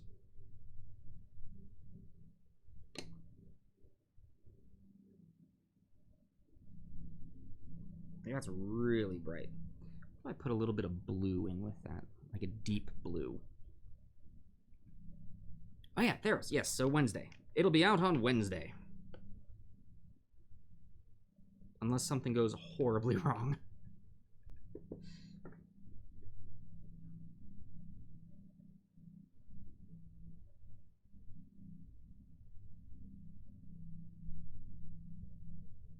Oh, now I just made a light blue.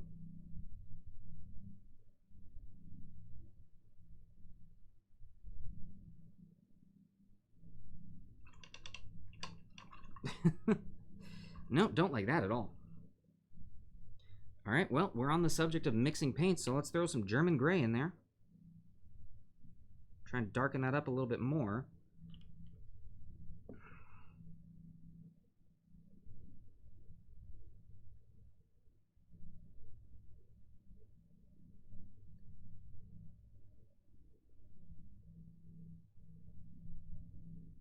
Ooh. Actually, that might be good.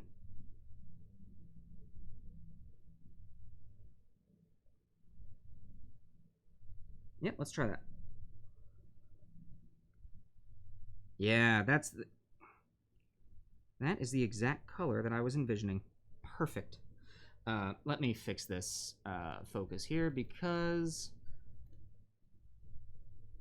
well, I'm not going to be holding it up right now. Boom. There we go. Yeah, this is a good color for it. You know, it's not like too bright. It's not too dark. It's just right.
That's looking cool. Yeah, it'll show through nicely on the epoxy. So, let's just set that aside. Boink. And let's get back to our brain. Yep, this is looking nice. I don't think there's too many spots that we need to go through and clean up. There's a couple, but not many.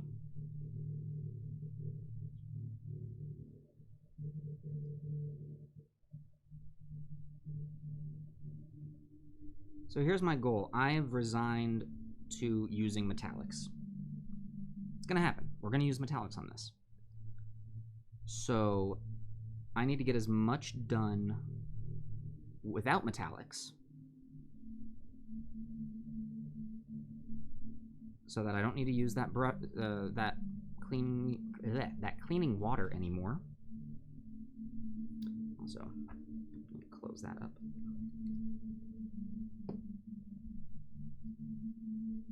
So we're getting as much non-metallic done now.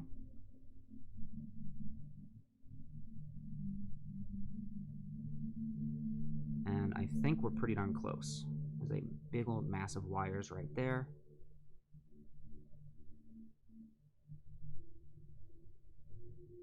Cool.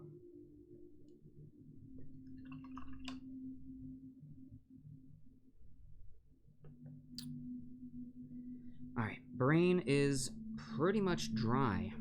So we're going to let that dry all the way before we try and fit it into this case, because I don't want to get this case dirty with any paint, because that's going to be a huge problem for us to fix. Now what I can do right now,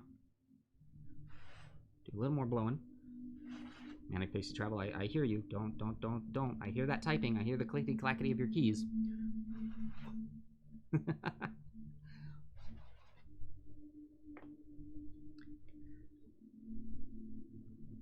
Let's go ahead and get the rest of this one done.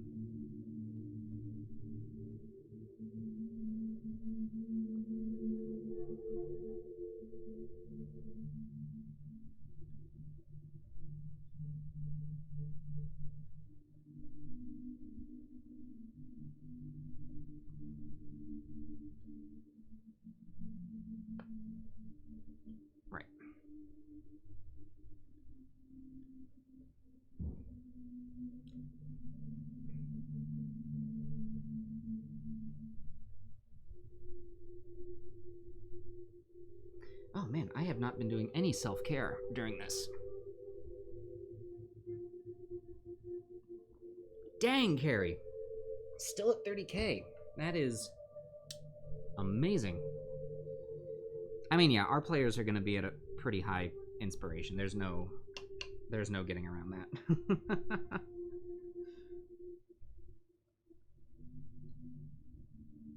It's because I don't let you spend them on anything.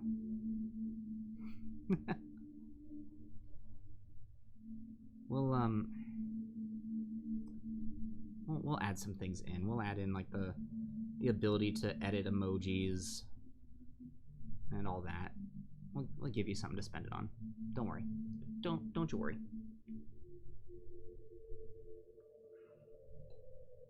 All right, now I'm hesitant to glue these just yet because the paint is still drying. Make things for painting in place, or Let's Plays for us to spend on. Yeah. Let's see. Alright, I'm not going to rush it. I am not going to rush it. I could rush it right now and potentially ruin some things, so I'm not going to do that. So in fact, what I am going to do is I have been streaming for a little bit over, we're a little over halfway. I'm doing great, you guys. A little over halfway. So we are going to take a very short break that's going to let me stretch my legs. It is going to let me refill my water, and it is going to let these pieces dry. So don't go anywhere. We will be right back. See you in a second. Oh no, which one? This one. Oh.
And we are back. Cool. Didn't take a lot, but we got these things dried in a pretty good place. Let's keep going, shall we? I think it's time for us to go ahead and glue the legs onto the bottom of the jar. So, time to pull out the trusty old super glue. And just, we don't need a whole lot. Just, I'm going to do a dab on each corner. I want to make sure I'm getting just the smallest amount out. There we go. A little bit there, there, a little bit there.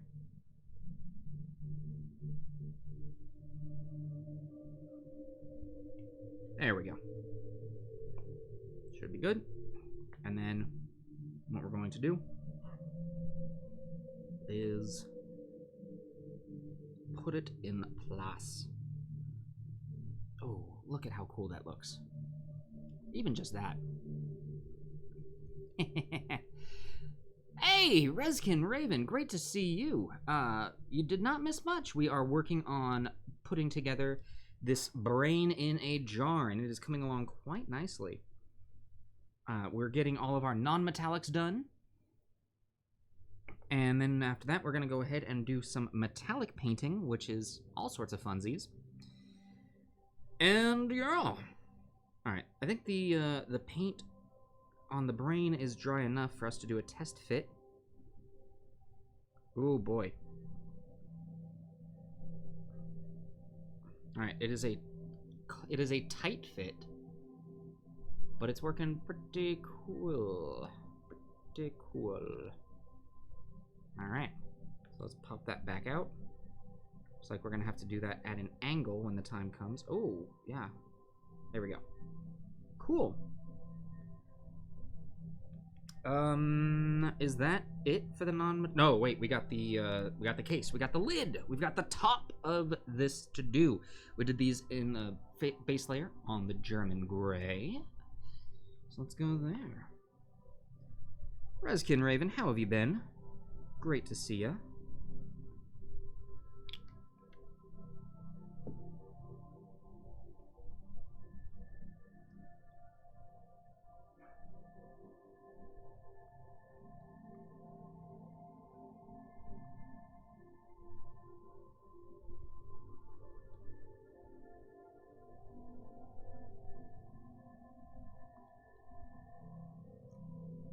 Work is starting, so getting really busy again. Yeah, no, the world is beginning to start up again. I think in some cases it's going well, in some cases I think it's a little too soon. I forget, Resin Raven, what is it that you do again? I feel like you've told me, and I wish I could tell you that I remembered, but these days my memory has been so good. Research chemist. Oh, okay. I don't think you told me that. That's awesome. Man. So with work starting back up, how, for vitamins, you, do research chemist for vitamins. That's really interesting. So with work starting back up, what is that looking like for you? Are you like going to never slow down? Yeah, absolutely. I can understand that. Is there such a thing for you as working from home, or was that never really feasible? Or is that still happening?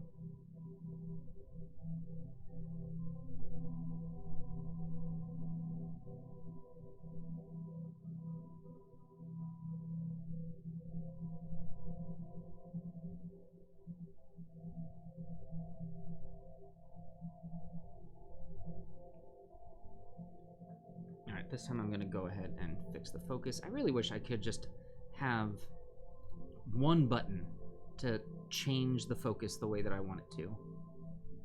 Would be great. I suppose I could just leave this up and put this over here. Alright, so I want this at 10. Nope. I'm not allowed to change it. Alright, fine. What if I did this? There we go. Boom. just getting busy with new projects. You can work from home if you have enough things to work on, like reports, but mostly you're in the lab all day. Gotcha. Well, I mean, just by the sound of it, a lab to me sounds like a rather sterile place. So I'm guessing... I mean, there's got to be a lot of safety precautions put into a research lab, so...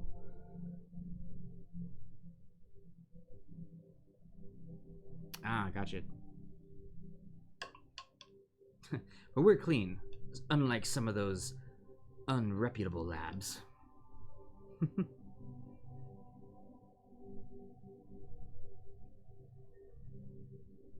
Environment... Oh, yep, that makes sense. That makes sense.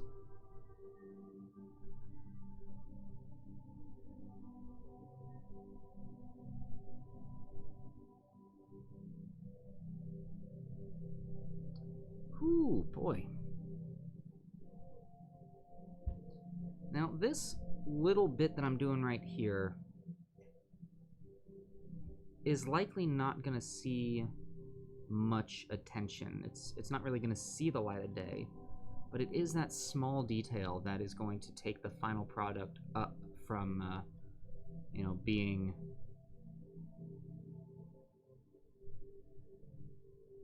average to above average, yeah?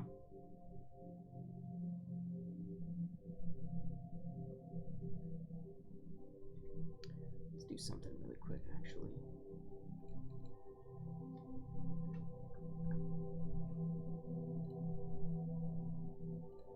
There we go.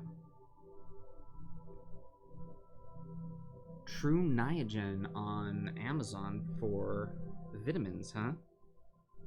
What, I mean, I'm guessing that those are the vitamins that you're working on. What exactly do they do? Like, what's the...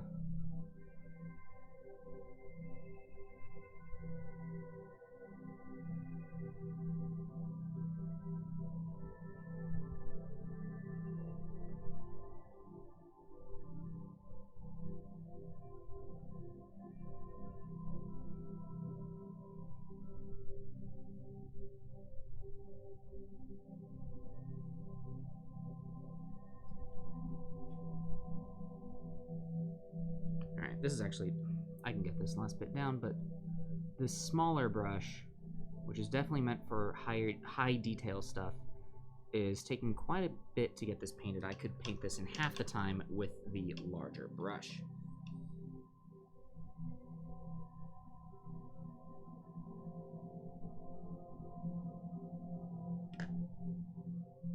There we go. Here's the large brush. Resin, you're starting to sound like an advertisement here. Let's see. All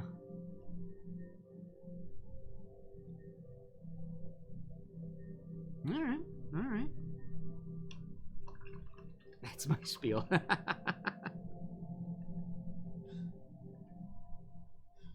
Well, thank you. We'll have to get a sponsorship or something from you.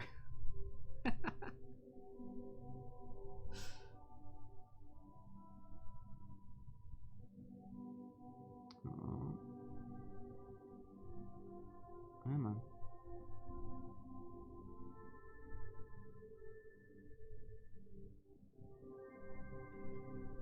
Now with this larger brush, though I am able to cover a lot more territory, there is the danger of hitting the brain, and we don't want to color the brain this color, because that would undo a lot of work.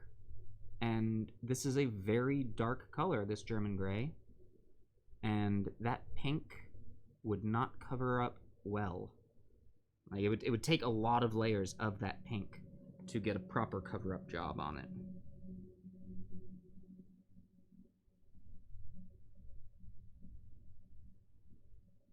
All right, there we go.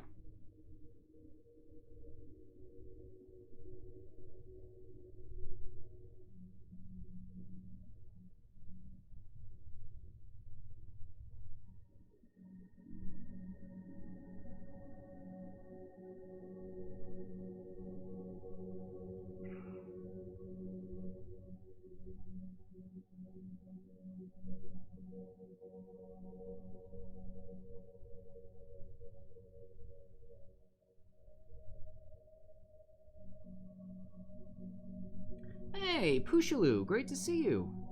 No worries on being behind? Yeah, brain in the jar. Wait, did I put Brian? Where did I? Oh no, did I put? I did. I didn't even notice that. Oh no. Wait, I think it. Oh, okay, it did. See, I did it too. You told me Brian in a jar, and I read that as Brian in a jar.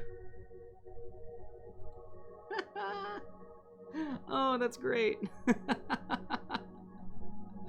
Oh boy. Well, now we're gonna have to do a follow-up of this. We're gonna have to do Brian in a jar. We're gonna have to get a small mini of a villager. We'll call him Brian. We'll put him in a jar. And you know what? We'll go from there. Whatever happens, happens. Poor Brian. He's just always in that jar. He can't get out. Well, have you considered helping him? Well, no. We thought we'd let him try and get out on his own. But poor Brian. Brian does need to have a backstory about how he got in the jar. How did Brian get into the jar? Okay. While we're waiting for this to dry, can I just say, this blood effect that we put on the altar is drying so nicely. Like, ooh, mwah, love it. I'm wondering, I should have probably sealed this before I put the blood on. The sealer might take away some of that shine. I may have to reapply the blood, but that's looking good. That's looking great. Okay. So we've got that. Let's go ahead and I think it's time to start doing some metallics. Oh boy. Oh boy. Oh boy.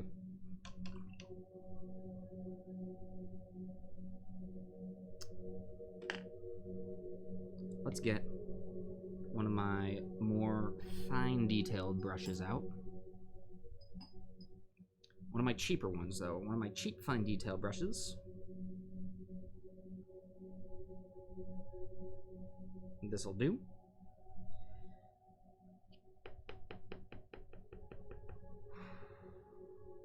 Okay. We were going to start with that basilisk brown, right?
Once again, this is going to take a few coats.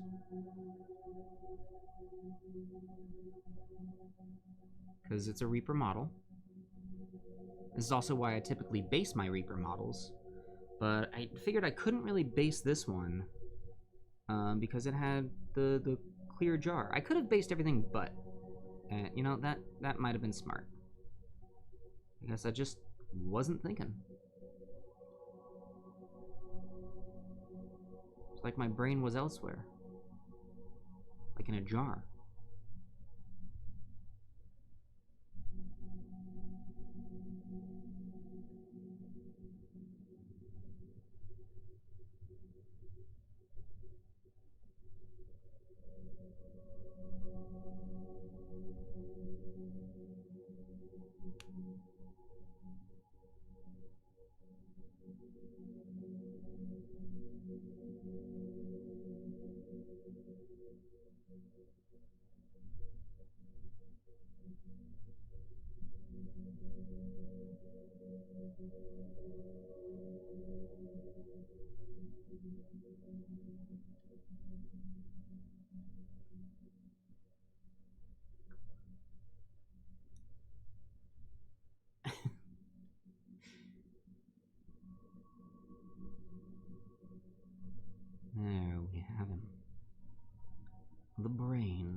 The brain of Brian, who was once a promising young lad who ventured into the laboratories of the mad Dr. Engel.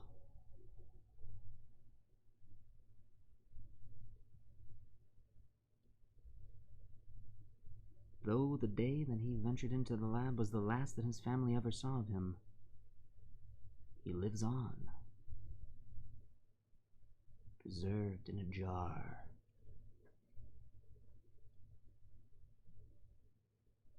I am looking forward to October. We are going to do some spoopy painting here on the channel.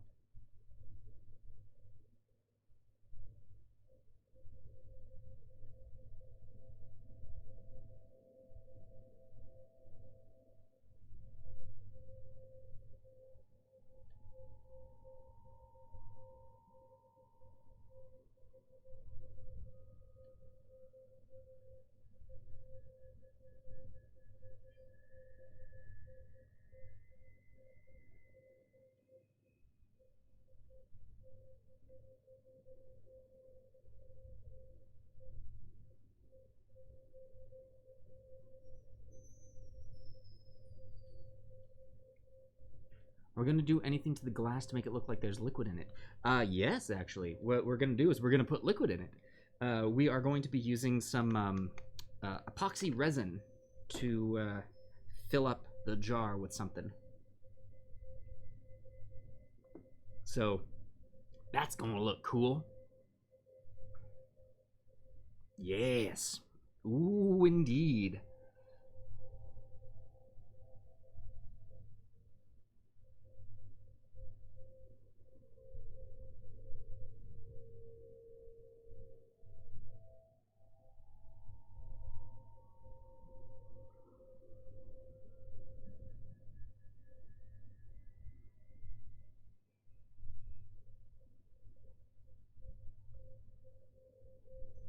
Alright, I'm going to let that dry for a little bit, see how that's getting along. Uh-oh. What happened up here? Well, whatever it was, oh no! No, the legs! You were supposed to be attached! What happened? How could you do this to me? You have failed! You have failed to hold up the jar! It's alright. We'll fix it. With super glue.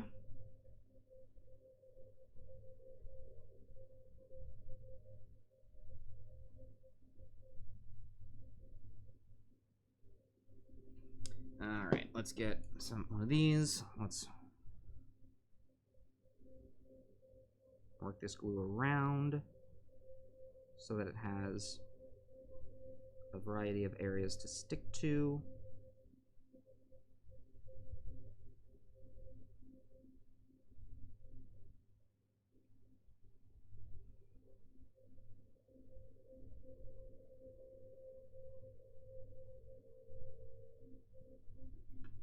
Okay, let's try that.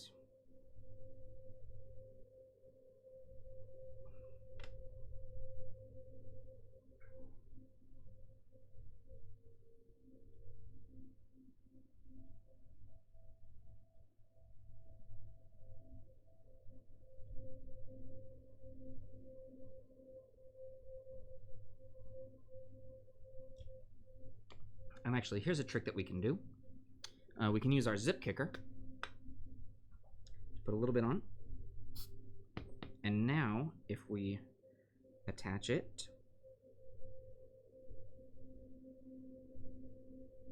it should instant seal it.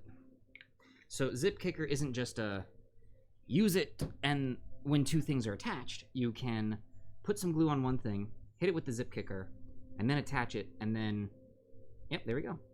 It's on. That's not going anywhere. Perfect. Done and done. What were we doing with this? I forget. I do forget.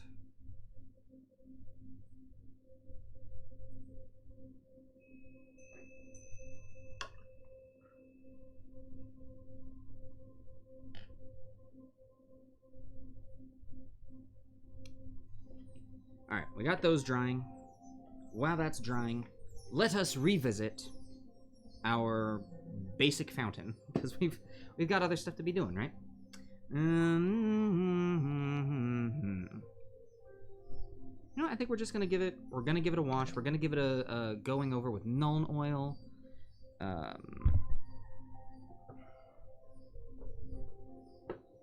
Really basic stuffs.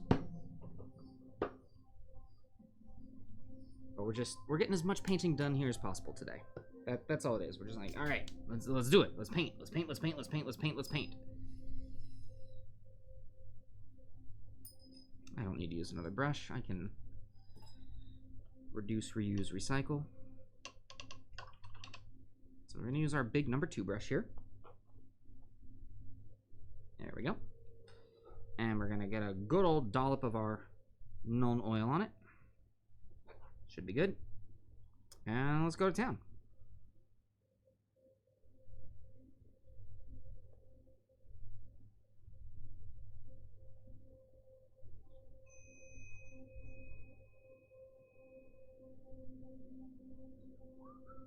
Here we go, shading a fountain. What's it gonna look like? Well, darker, because shade. Why do I do that?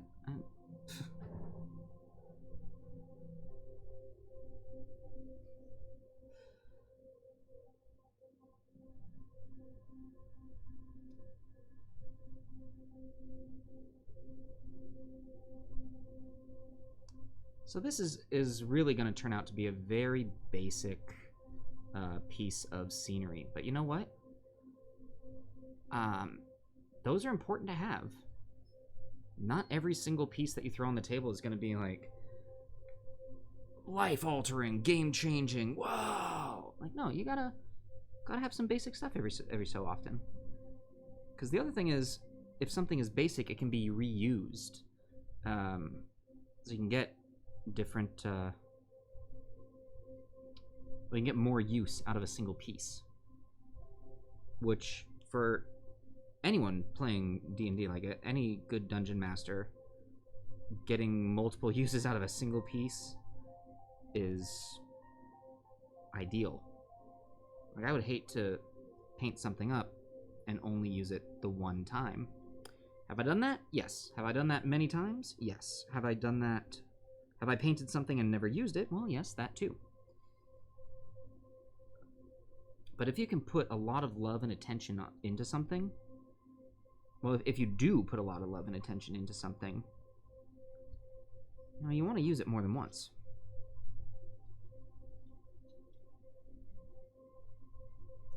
So, generic pieces of scenery. Very good to have in your back pocket.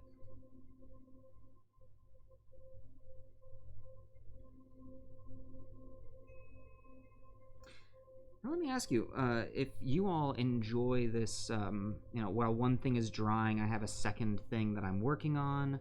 I know this is the first time that I've really started doing this. Or if you think it distracts from the main project, the thing, but there's a thing, and that's the thing.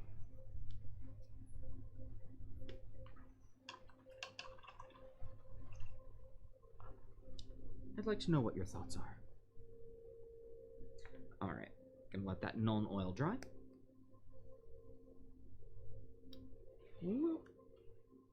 And at that point, Zagmeister, you like the side projects. Good to know. Good to know. Alright. I think I shot myself in the foot a little bit for going straight to my cheap brush.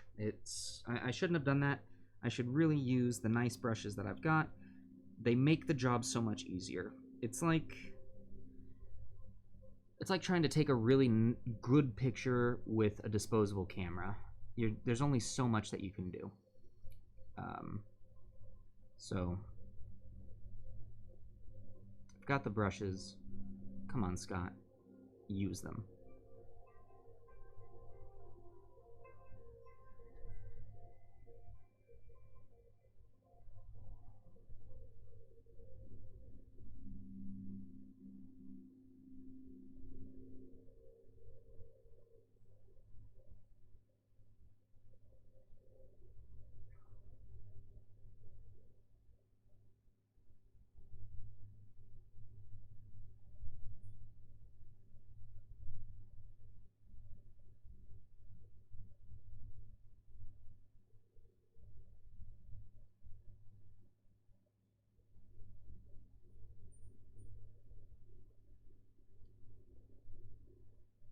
Ooh, I missed that side almost entirely. You get to see more painting techniques that way. I suppose that's true. I suppose that is true. You know, I suppose when we do the VOD of this up on YouTube, I'll just say in it, like, oh, these are all of the projects that happen in this one video. So this video will be Brian in a jar. It will be Fountain. And it'll be the finale of the altar that we started last week.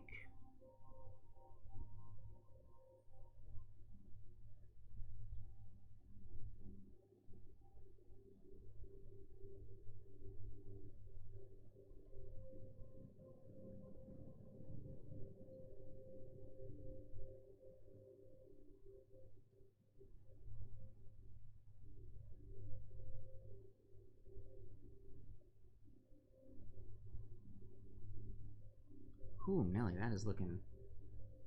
Even just with that color, that's looking really interesting. Maybe I won't put metallics on that. Like, I like that.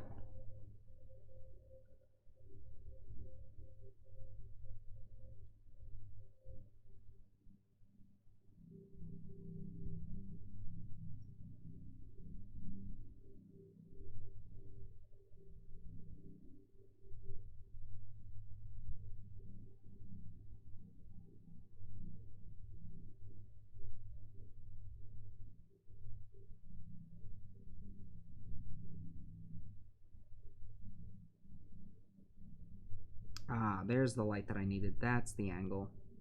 I know you guys are not going to really be able to see any of that. Well, actually, no, you are. Hey, yay, look at that.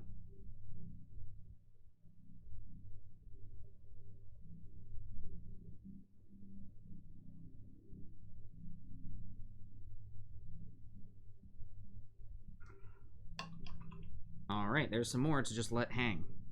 I really like this color. I like how this is turning out. That's kind of cool.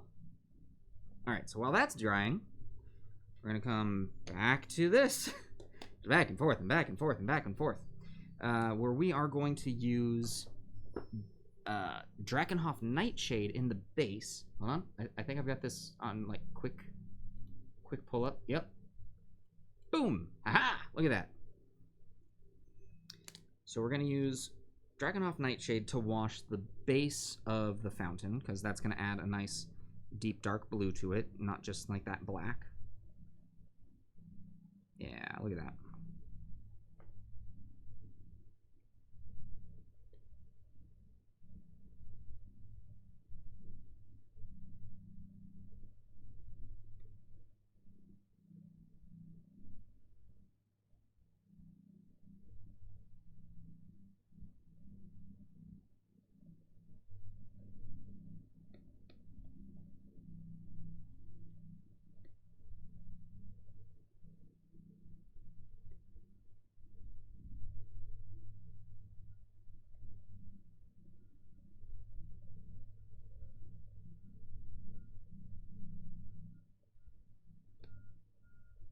There we go.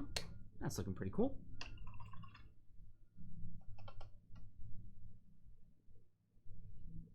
So we'll set that aside to dry. We've just got the rhythm going down. Set that aside to dry, work on this. Set this aside to dry, work on that. Let's work on this jar. We were going to do some silvery stuff. I had my inspiration and reference pictures pulled up.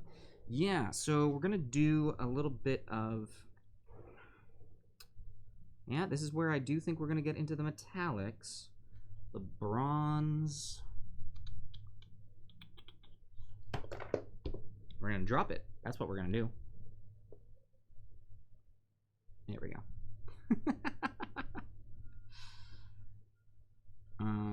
Okay. Yeah, I think we're going to do bronze on all of the brackets that are going around it. So, time to get into the metallic paints. I think this is the first time ever on a stream I've done metallic paints.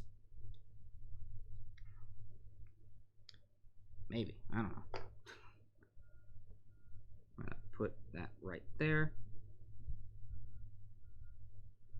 And you can see just how glittery that stuff is. Alright, now we are going to use this cheaper brush. And from now on, we are going to use... This is where it's important. When we're using metallic paints, I need to have a separate cleaning, like water cleaning, for the metallics. If I clean metallic paint in my normal cleaning pot, then we're just going to have glittery water, and that's not good. So here we go.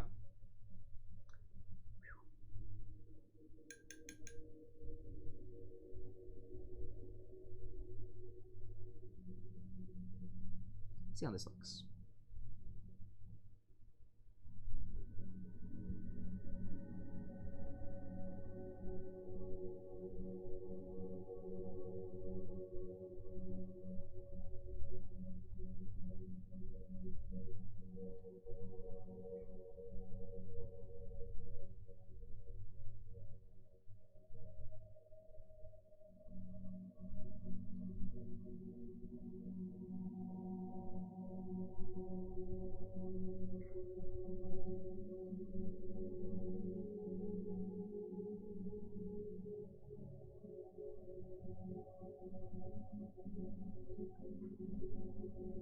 So like, hey, Kidson, welcome back. Hope that your drive went well.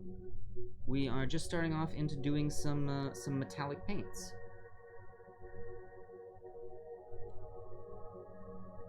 There we go.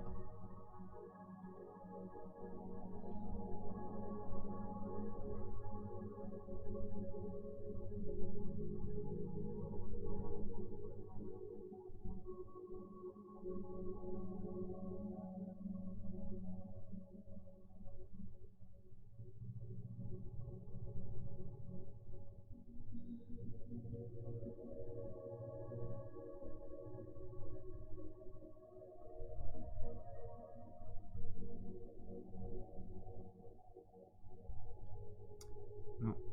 Ooh.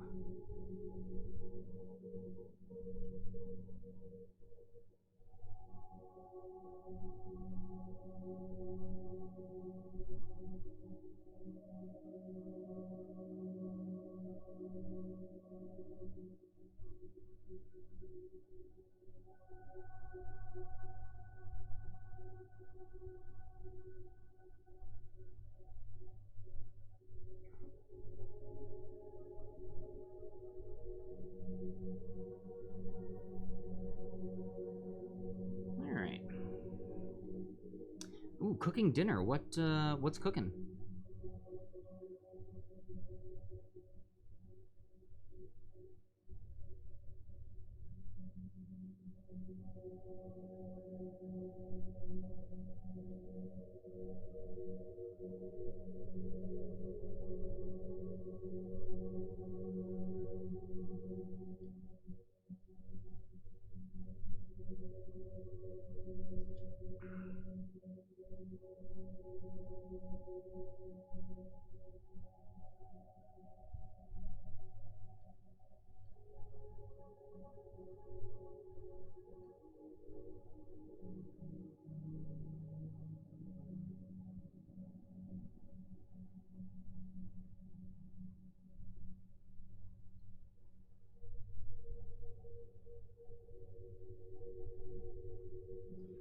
Alright, those are starting to look pretty good.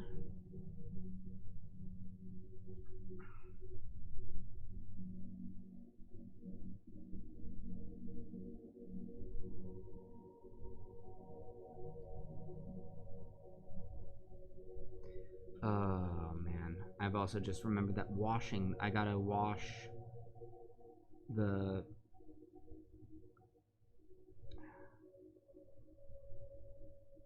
I have to wash these separately when I wash the model. I can't just like wash the whole thing. Because we had that issue with our cultists back in the day when we were testing out different sealers. When we painted the cultists, I did a metallic for their blades, and then I washed the whole mini, as I do sometimes.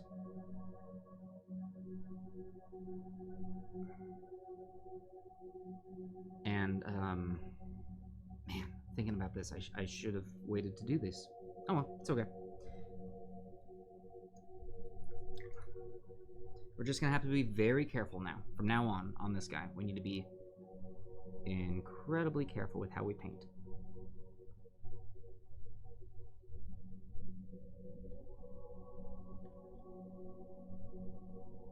See, the thing is, it looks good. It looks really good. It's just such a hassle.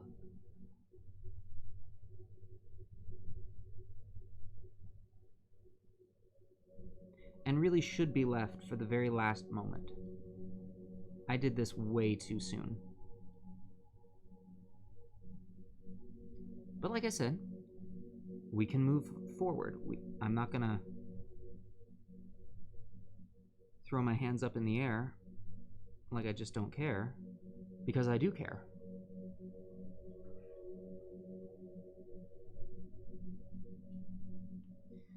Maybe if I did just leave metallics until the very last minute, I do all of the other steps, maybe at that point I would stop disliking it as much as I do.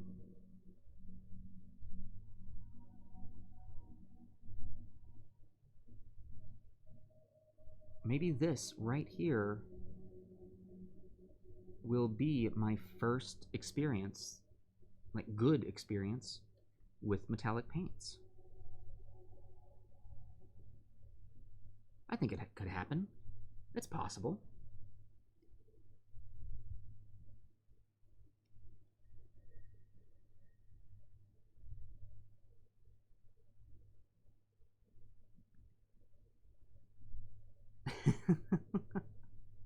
Oh, good. I'm glad. Yeah, right? It does look really cool, doesn't it, Chroma Crusher? Honestly, I'm thinking about leaving the this dark gray, that dark gray, and just giving it like a silvery dry brush to make it look a little more steel. I think we're gonna do that.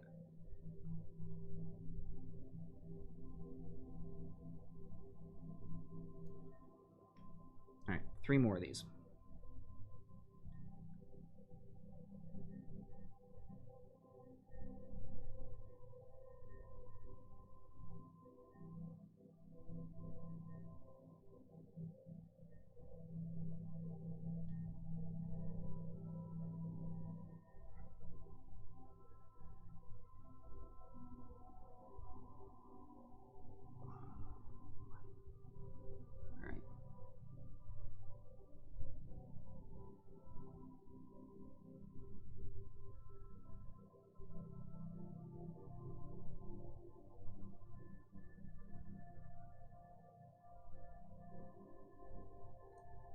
Last one, last one.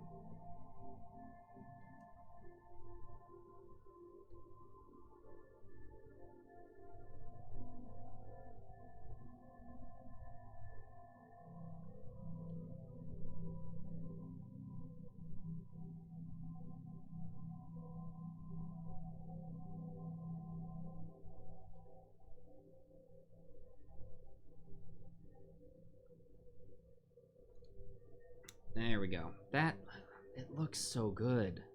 Like, it really does look great. Try Vallejo Air Metallics. See, now there's something. If I did metallics in an airbrush, that might be nice.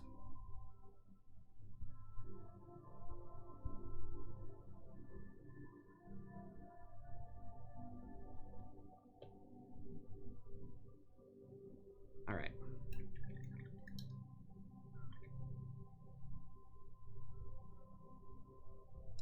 There's our glitter brush. That's our glitter water. Good. Time to go back over with the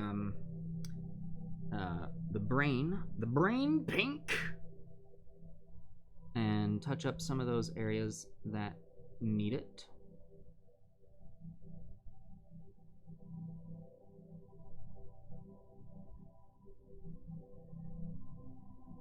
Definitely a few spots that need the pink and not the orange.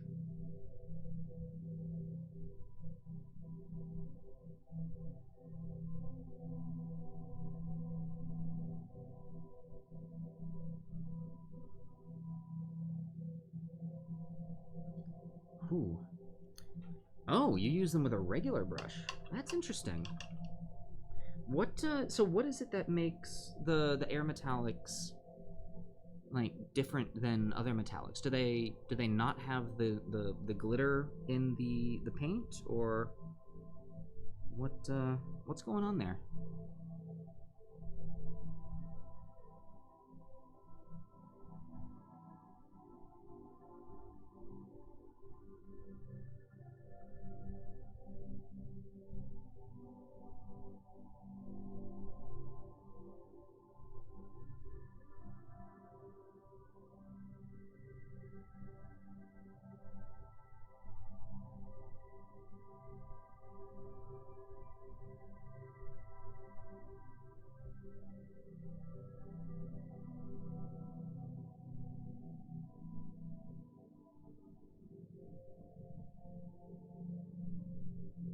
Okay, there's that.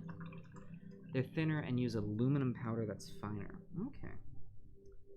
I'll have to give them a try.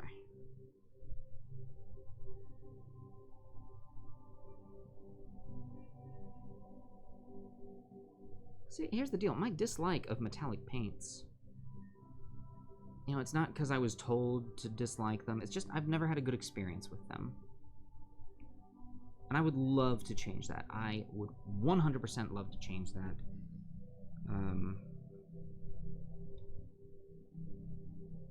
But, you know, as you use something, every time you use something and you continue to have a bad experience, the amount of time in between the next time that you're going to use it is going to lengthen. So, you know, really start giving fewer and fewer chances to whatever it is.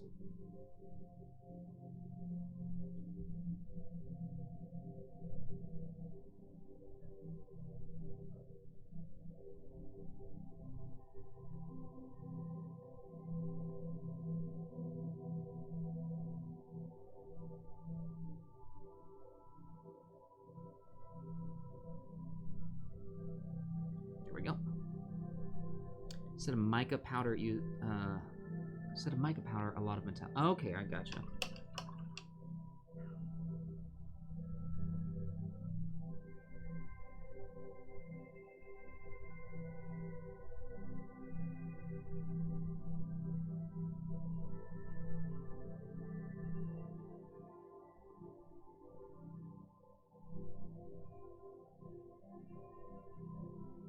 Okay, I think the brain might be done. We're gonna let it dry, you know, as per usual.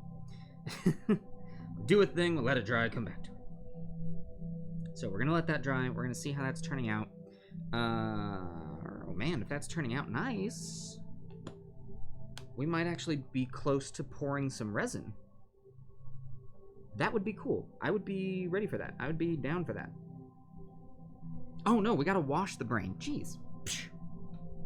We still have so many other steps to go. Here I am trying to jump way ahead of it. Nah.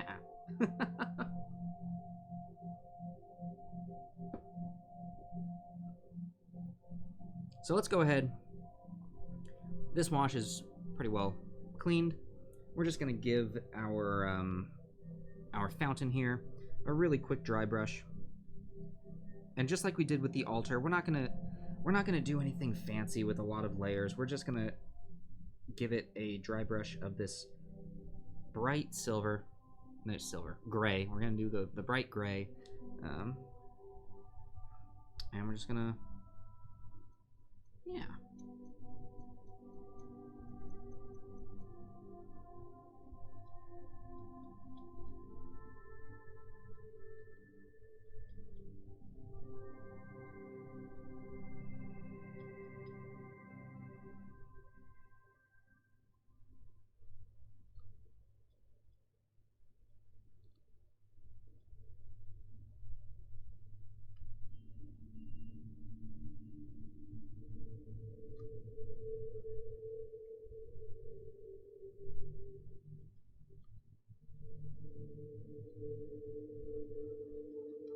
There's that. Yeah, it's giving it a nice bit of worn look to it. And let's go ahead and...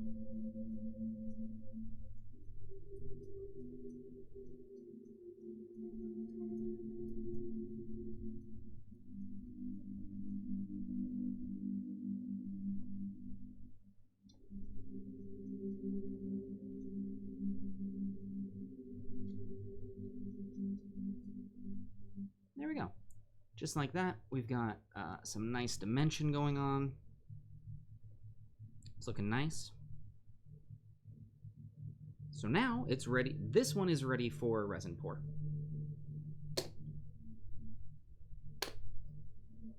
This one, we still got some work to do. All right. I'm thinking that the brain is about ready for a wash. So we've got a couple of options as what we can do for the wash for this. We can do, oh, actually, wait, there's still a bit that's drying there. However, that being said, I can still talk about this. We have some options as to what we can do for the wash of the brain. We've got, where'd you go? We've got a red tone. Now this is gonna be a pretty deep red, but that's really gonna give it that look of it, the blood vessels and well, like the, yeah, I mean the blood that would normally be around a brain. So that could be interesting. We could get an interesting effect with that. We could go for just a normal flesh wash, which would add maybe a little bit of pink, but it would also add a little bit of brown and tan to it. I don't think that would do very well for us. Soft tone, strong tone, dark tone, none of those.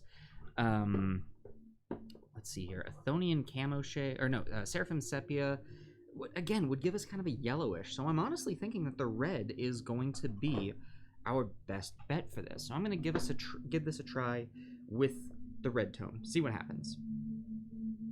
How are we looking? How are we looking? Are we still... Are we still needing to dry? We're getting there. We're getting there. So close. So close. Oh, and there's areas that I've missed entirely. This one spot does not want to take the paint. There we go. That should do it. I'd like to get to the resin pour today. I really would. But we'll see. We will see. And I like what this color has done. I like just that little brassness to it. I might go through while that's drying and give a couple of them, a couple of the wires like a silver treatment to show that there is different wires going on.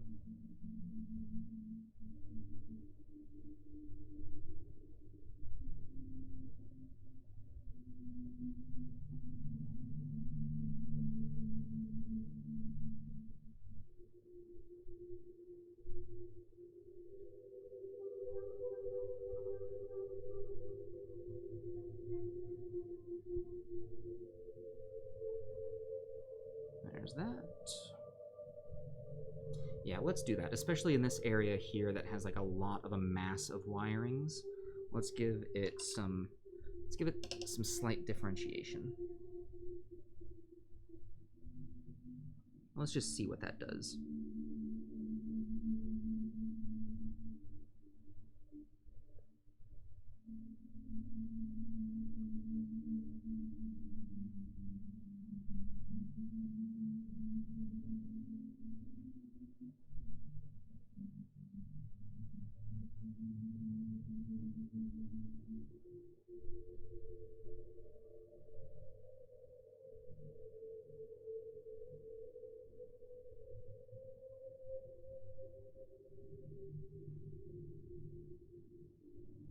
Ooh, that looks cool. Oh, okay, yeah, hold on.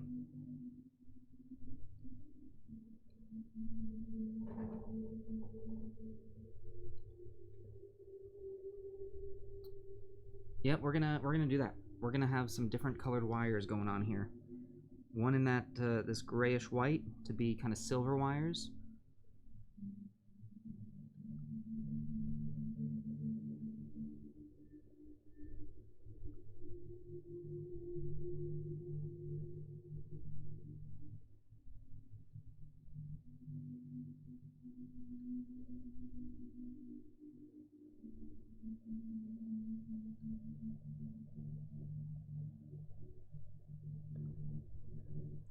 Look at that. Look at that. Yep.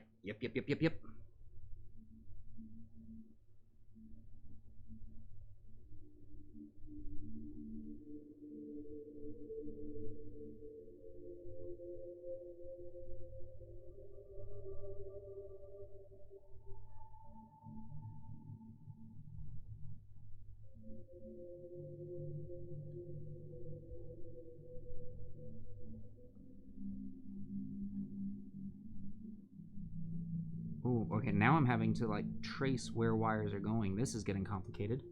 Quickly. Nope, that's wrong.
Alright, I like that side. That's looking pretty good. Let's go to the other side.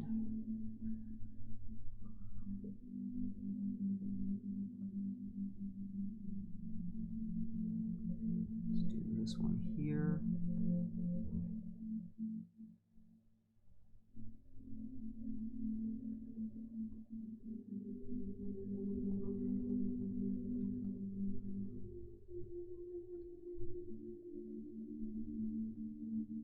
Let's do this one here. Oh, no, I don't like that one. What's nice with this color is if there's one that I don't like, I'll just go, okay, cool, I'll paint back over that in the brown.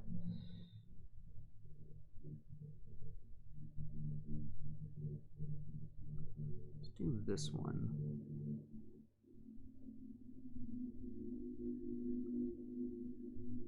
Ooh, that one got very sloppy. I'll have to clean that up, but that's okay.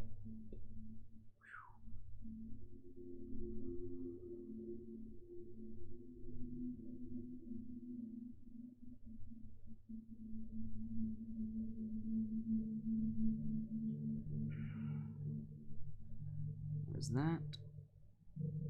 And then let's have that connect there. Yep, that looks nice. That looks nice. Goes through, wraps around.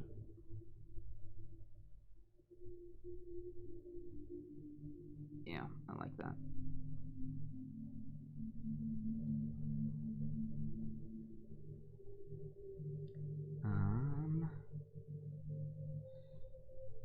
And you know what? Let's do this one.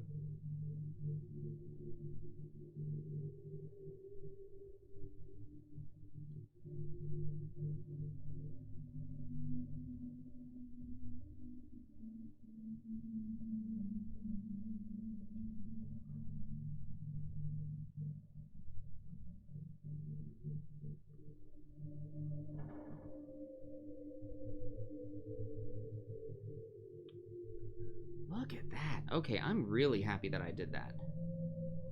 That is looking so cool.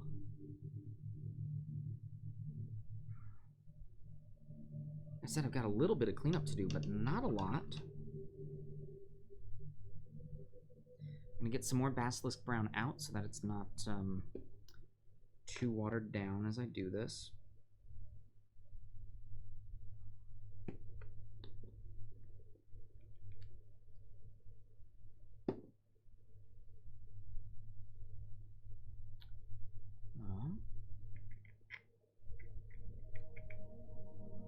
Alright. What needed fixing? You look good there. You look good there. Ah, you don't look good there. that.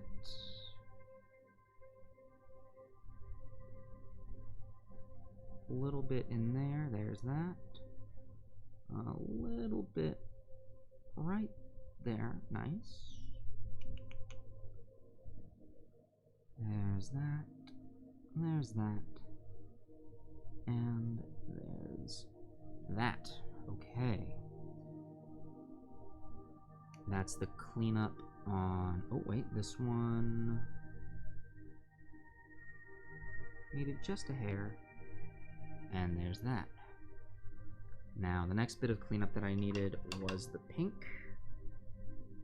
So, let's do that. These brushes have a nice heft to them, I will say that. Yeah, there's the cleanup that was needed right there. And right there. Oh, I see some that was needed right there. A little bit there. Really going through and making sure I've got all those little areas cleaned up.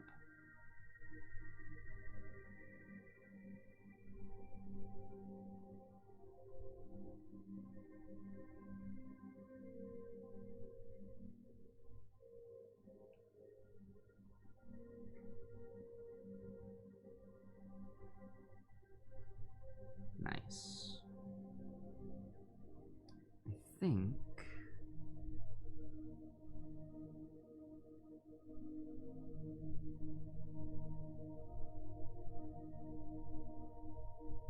I think that's done it. So, what we're gonna do now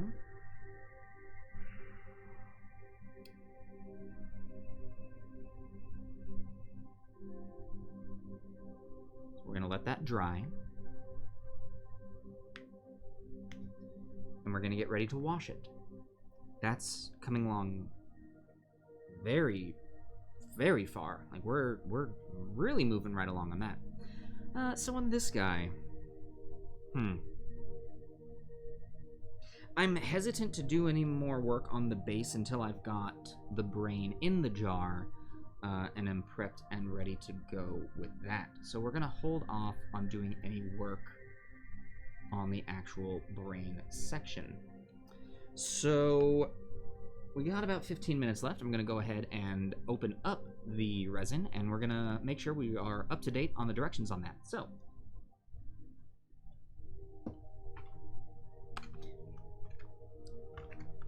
yep, we've got parts A and parts B. Now, I originally got this resin in the hopes of making small potion bottles for my players, but it didn't quite work out the way that I wanted it to. But it's still good resin. We can still use it for other stuff. I think...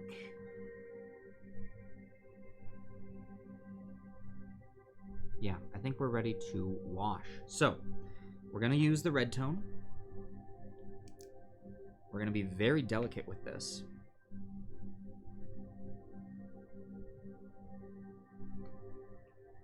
We're gonna see what this does. And use the small brush.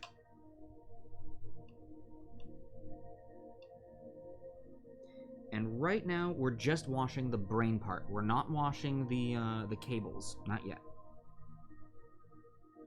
There we go. Oh, yep. Immediately.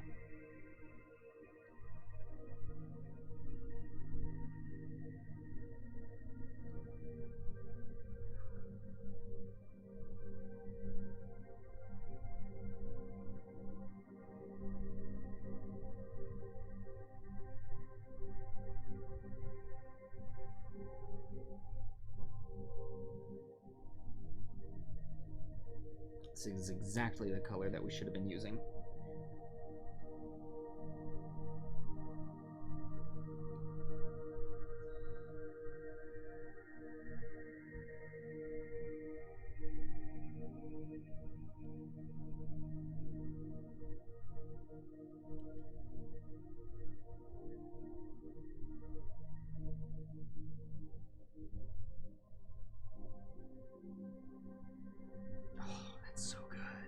So good.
There's a spot, and I missed entirely.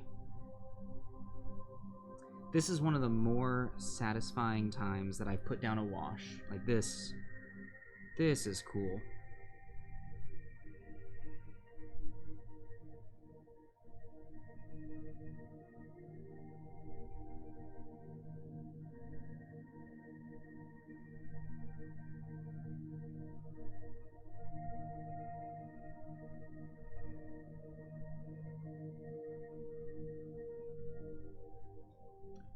There we go. There's our brain. Looking gross. Looking great. Oh, that is a perfect brain. Look at that. Oh, so good. So good.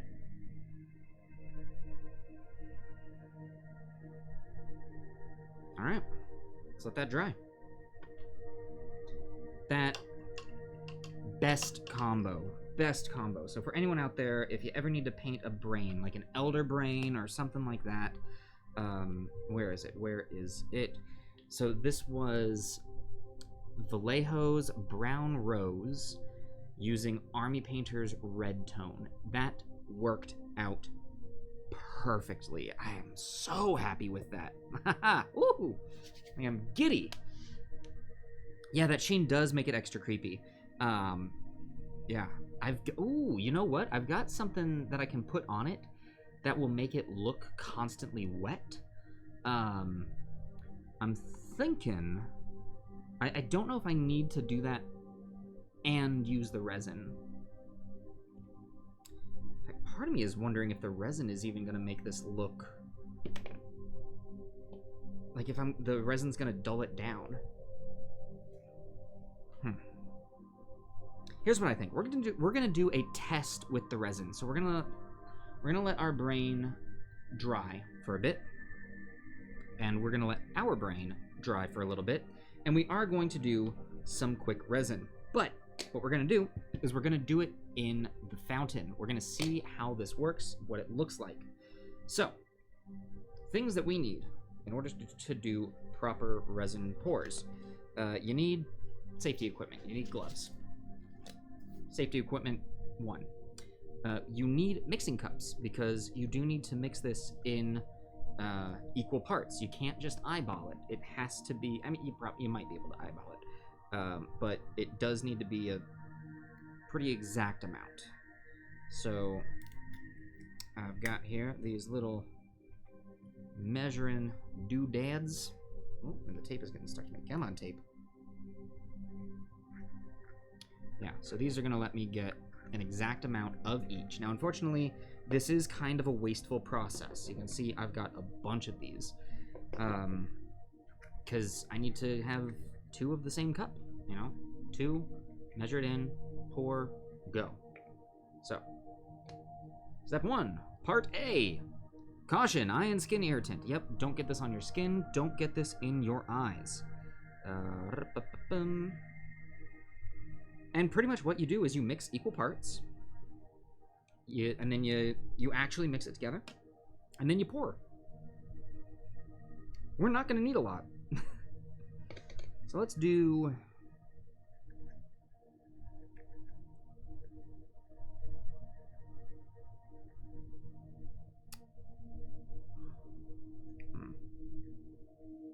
Let's do 1/8 of an ounce of each.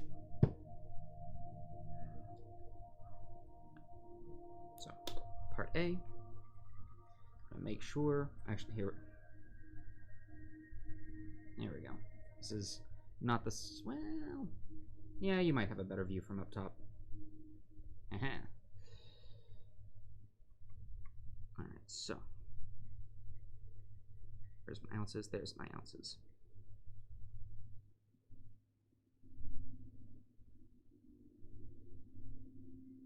Are we looking?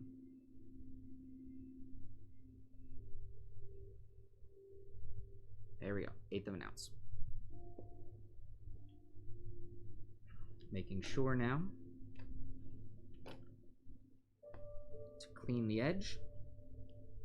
We don't want this getting anywhere.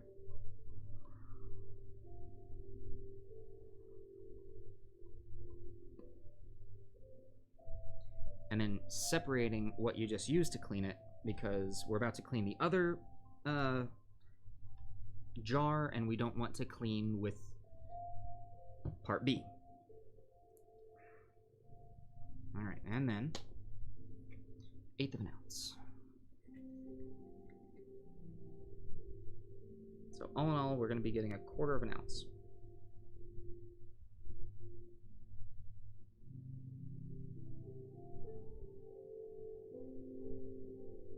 There we go.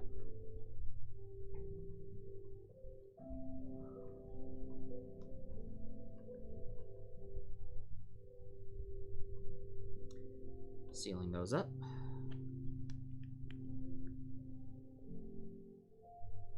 Setting them aside.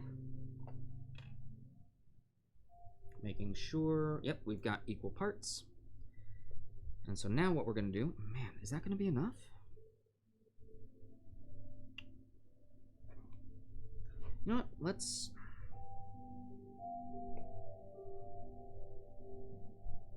We've got a little bit of curing time on this. Let's... I don't know if that's going to be enough. Better to have too much than too little. So I'm going to go back through. Actually, I'm going to need to grab another paper towel if I'm going to do this. So, don't mind me. Just get the paper towel. Don't go anywhere. I'm right here. Fine.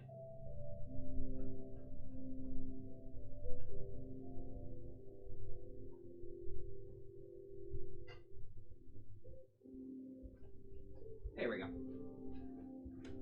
So, yeah. Because, let's see, how much work time do we have with this stuff? I believe... Doesn't say. Cool. So, we're going to do 1/4 of an ounce, giving us a total of 1/2 of an ounce. Because I'd rather have too much than too little.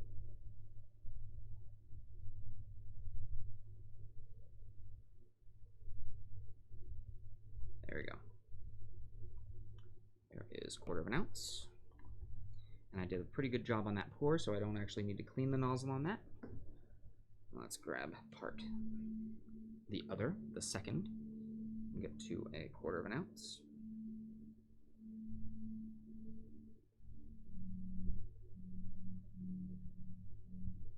All right, there we go. Yeah, that'll definitely be enough. We'll be good. And now we take our mixing stick and we pour part A into part B. Make sure we get all of part A into part B.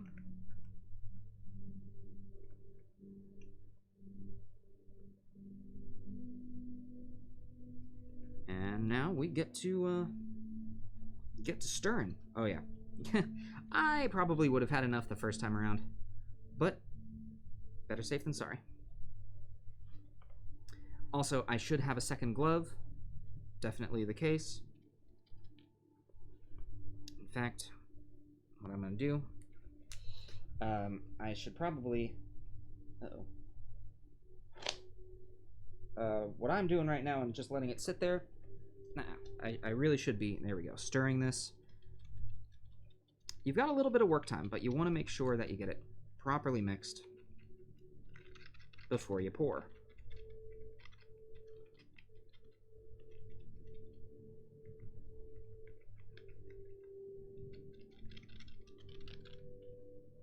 There we go. That looks pretty good. And now, let's go ahead and do our pour.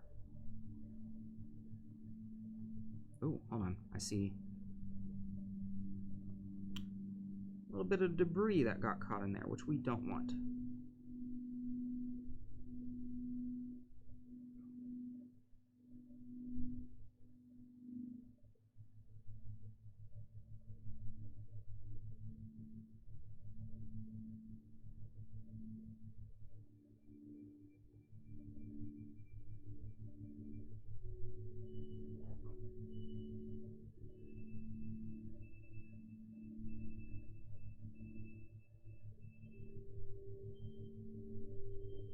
my table is not the most level.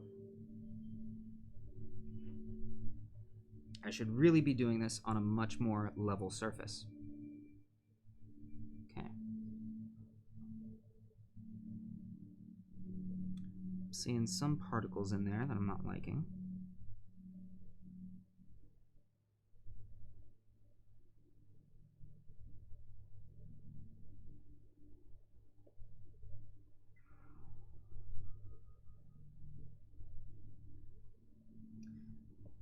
Now, as it's drying, is that all dust particles? Might be. I'm gonna try and get some of that out.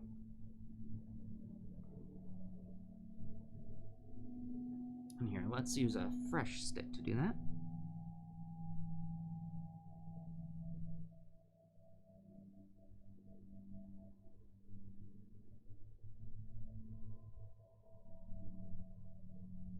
And you can see this is really, I've got plenty of working time here. Now, another thing,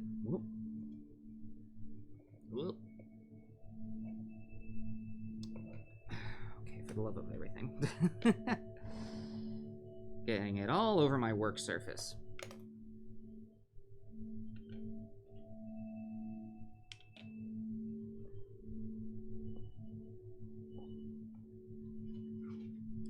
Now, another tool that is very handy to have. Let me go grab that. Things I didn't expect that I would need.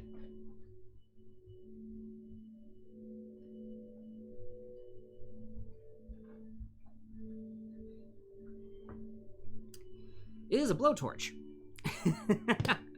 Scott, what are you going to do with a blowtorch? Well, I'm going to burn things. So you can see that there's some pockets of air bubbles on this. And the way that we get rid of that is with heat. Boom, crystal clear.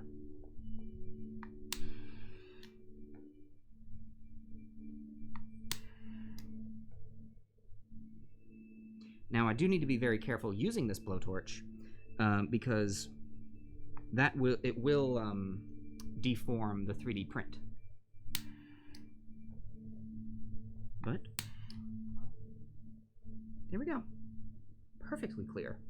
So now, what we will do is I will cover this and leave it on a level surface. I will get a level to make sure that it is level, and we let it wait for about 24 hours. So, I guess I'll see you, well, I'll see you next week with a well done, well, we'll see how well done it is. But we will have a fountain, and we will see how well the resin has worked. And depending on how well it works, we will continue moving on with our brain in a jar, which is drying and is looking so good. So there we have it.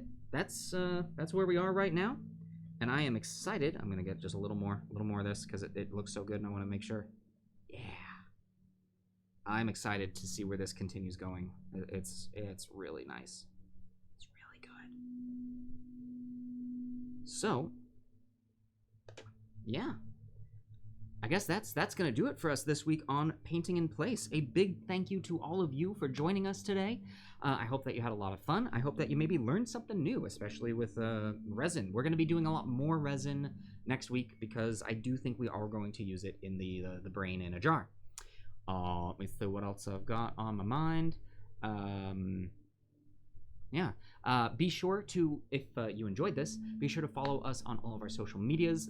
Those are where we are going to be posting our giveaways this upcoming month, because September is our birthday month here at the Adventurers Pack. Gonna be doing those five giveaways, one of which will be here on Twitch. I believe now we normally have a post-show hangout, but I'm thinking there's some Mr. Crudwig who is he is streaming right now, at least he should be. Let me pull this up. I think we're going to go ahead and raid our lovely mod Ben. We're going to go show him some love.